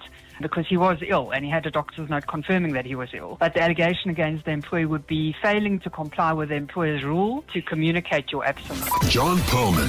3 to 6 on 702. 702 Afternoon Drive with John Perlman is proudly brought to you by Telkom Business. Possible begins here. The Sharing Space On the Clement Manyathela Show. 702. 6 minutes before 12 o'clock. Clement, who's it? All I can say is it. Yo! Hey! Bonga, you are in Centurion. Good morning. Good morning, Clem. Sure, brother. Go ahead. So, man. My simple advice to our Anonymous would be, because I think by now he must have done some trying to convince, some trying to talk to the family, and hopefully in a humble way. So, my advice would be, go to children's court for the court to assist you with seeing your child, because but obviously communicate with the family that you're not doing this in a fighting way, because they might see it as you're taking us to court, blah blah blah. But he must do it in a humble way. Communicate with the family that I'm not fighting, but unfortunately I have to see my child, because he cannot dictate how long this family must be mad at him. But at the same time, if they feel like they should be mad at him forever, that should not be to say he must never see his child, because in the future, that child might not see it as a very good excuse if he didn't try other means. That, no, you didn't get to spend time with me because of other people. What other things did you try? So I would say he can do these things concurrently, take the court to also assist him to see his child, while at the same time trying to humble himself, take accountability to the family and understand why they feel like this, and they feel like they should punish him with this child. Okay. Bonga, thank you so much for your advice. It's 4 minutes now before 12.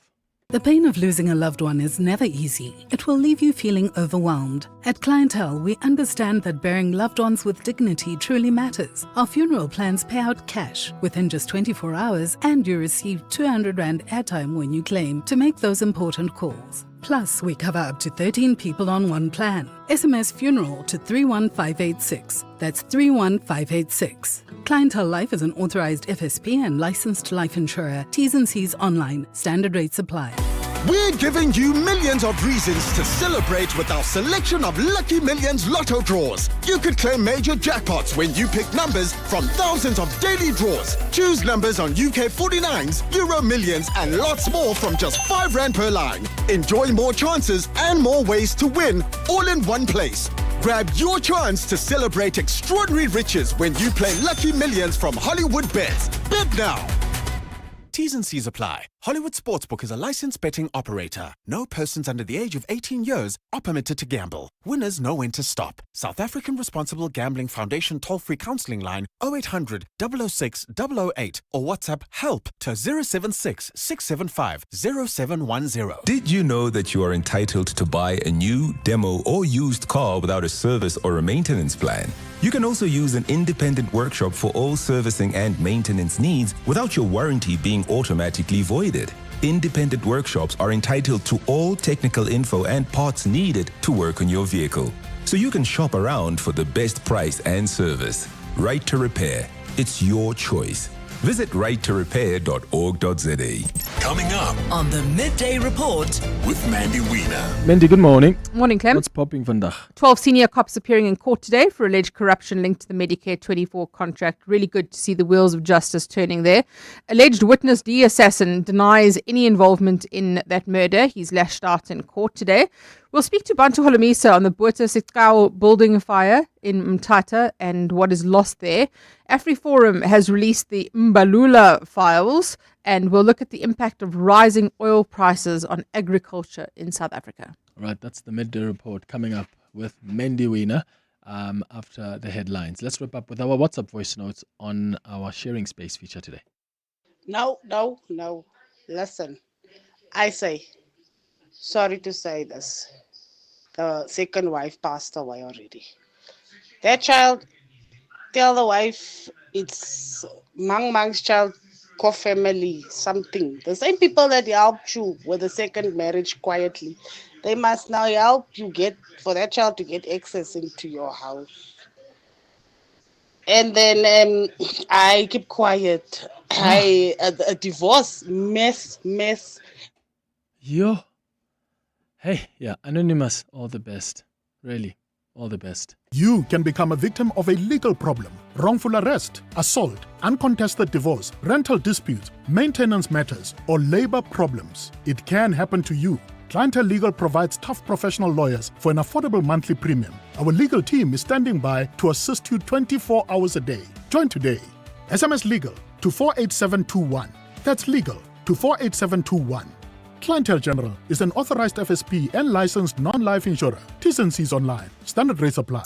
At Checkers, Easter is better and better with extra savings on every shop. Get more for less with deals on Mr. Sweet Chocolate Mallow Eggs, 24 per pack for $99.99. Jacob's Kroning or Gold Caffeinated Instant Coffee, 200 or 230 grams for $159.99. And Baby Soft 2-ply White or Supreme Quilts Toilet Rolls, 18 per pack for $129.99. Deals valid until 6 April. Only at Checkers, Checkers Hyper, or shop on 6060. Gauteng is currently experiencing high water consumption. To avoid water interruptions, residents are urged to use water sparingly to allow equitable supply. Act now, save water. Every drop counts. This message is brought to you by the Department of Water and Sanitation, Rand Water, Gauteng Provincial Government, City of Johannesburg, City of Tshwane, and City of Ekurhuleni. Thank you so much for listening to the Wednesday edition of the Clement Manyathela Show. We're back again tomorrow between 9 and 12. Have a beautiful day, friends. Bye-bye. This is EWN. A very good afternoon. I'm Monkey Zikoko. The man accused of murdering a witness who testified at the Madlanga Commission of Inquiry has strongly denied committing that crime. Matipandile Soteni lashed out in the dock while making his second appearance before the Brakpan Magistrates Court. Now he was arrested in connection with the fatal shooting of Marius van der Merwe, also known as Witness D. It's alleged that Soteni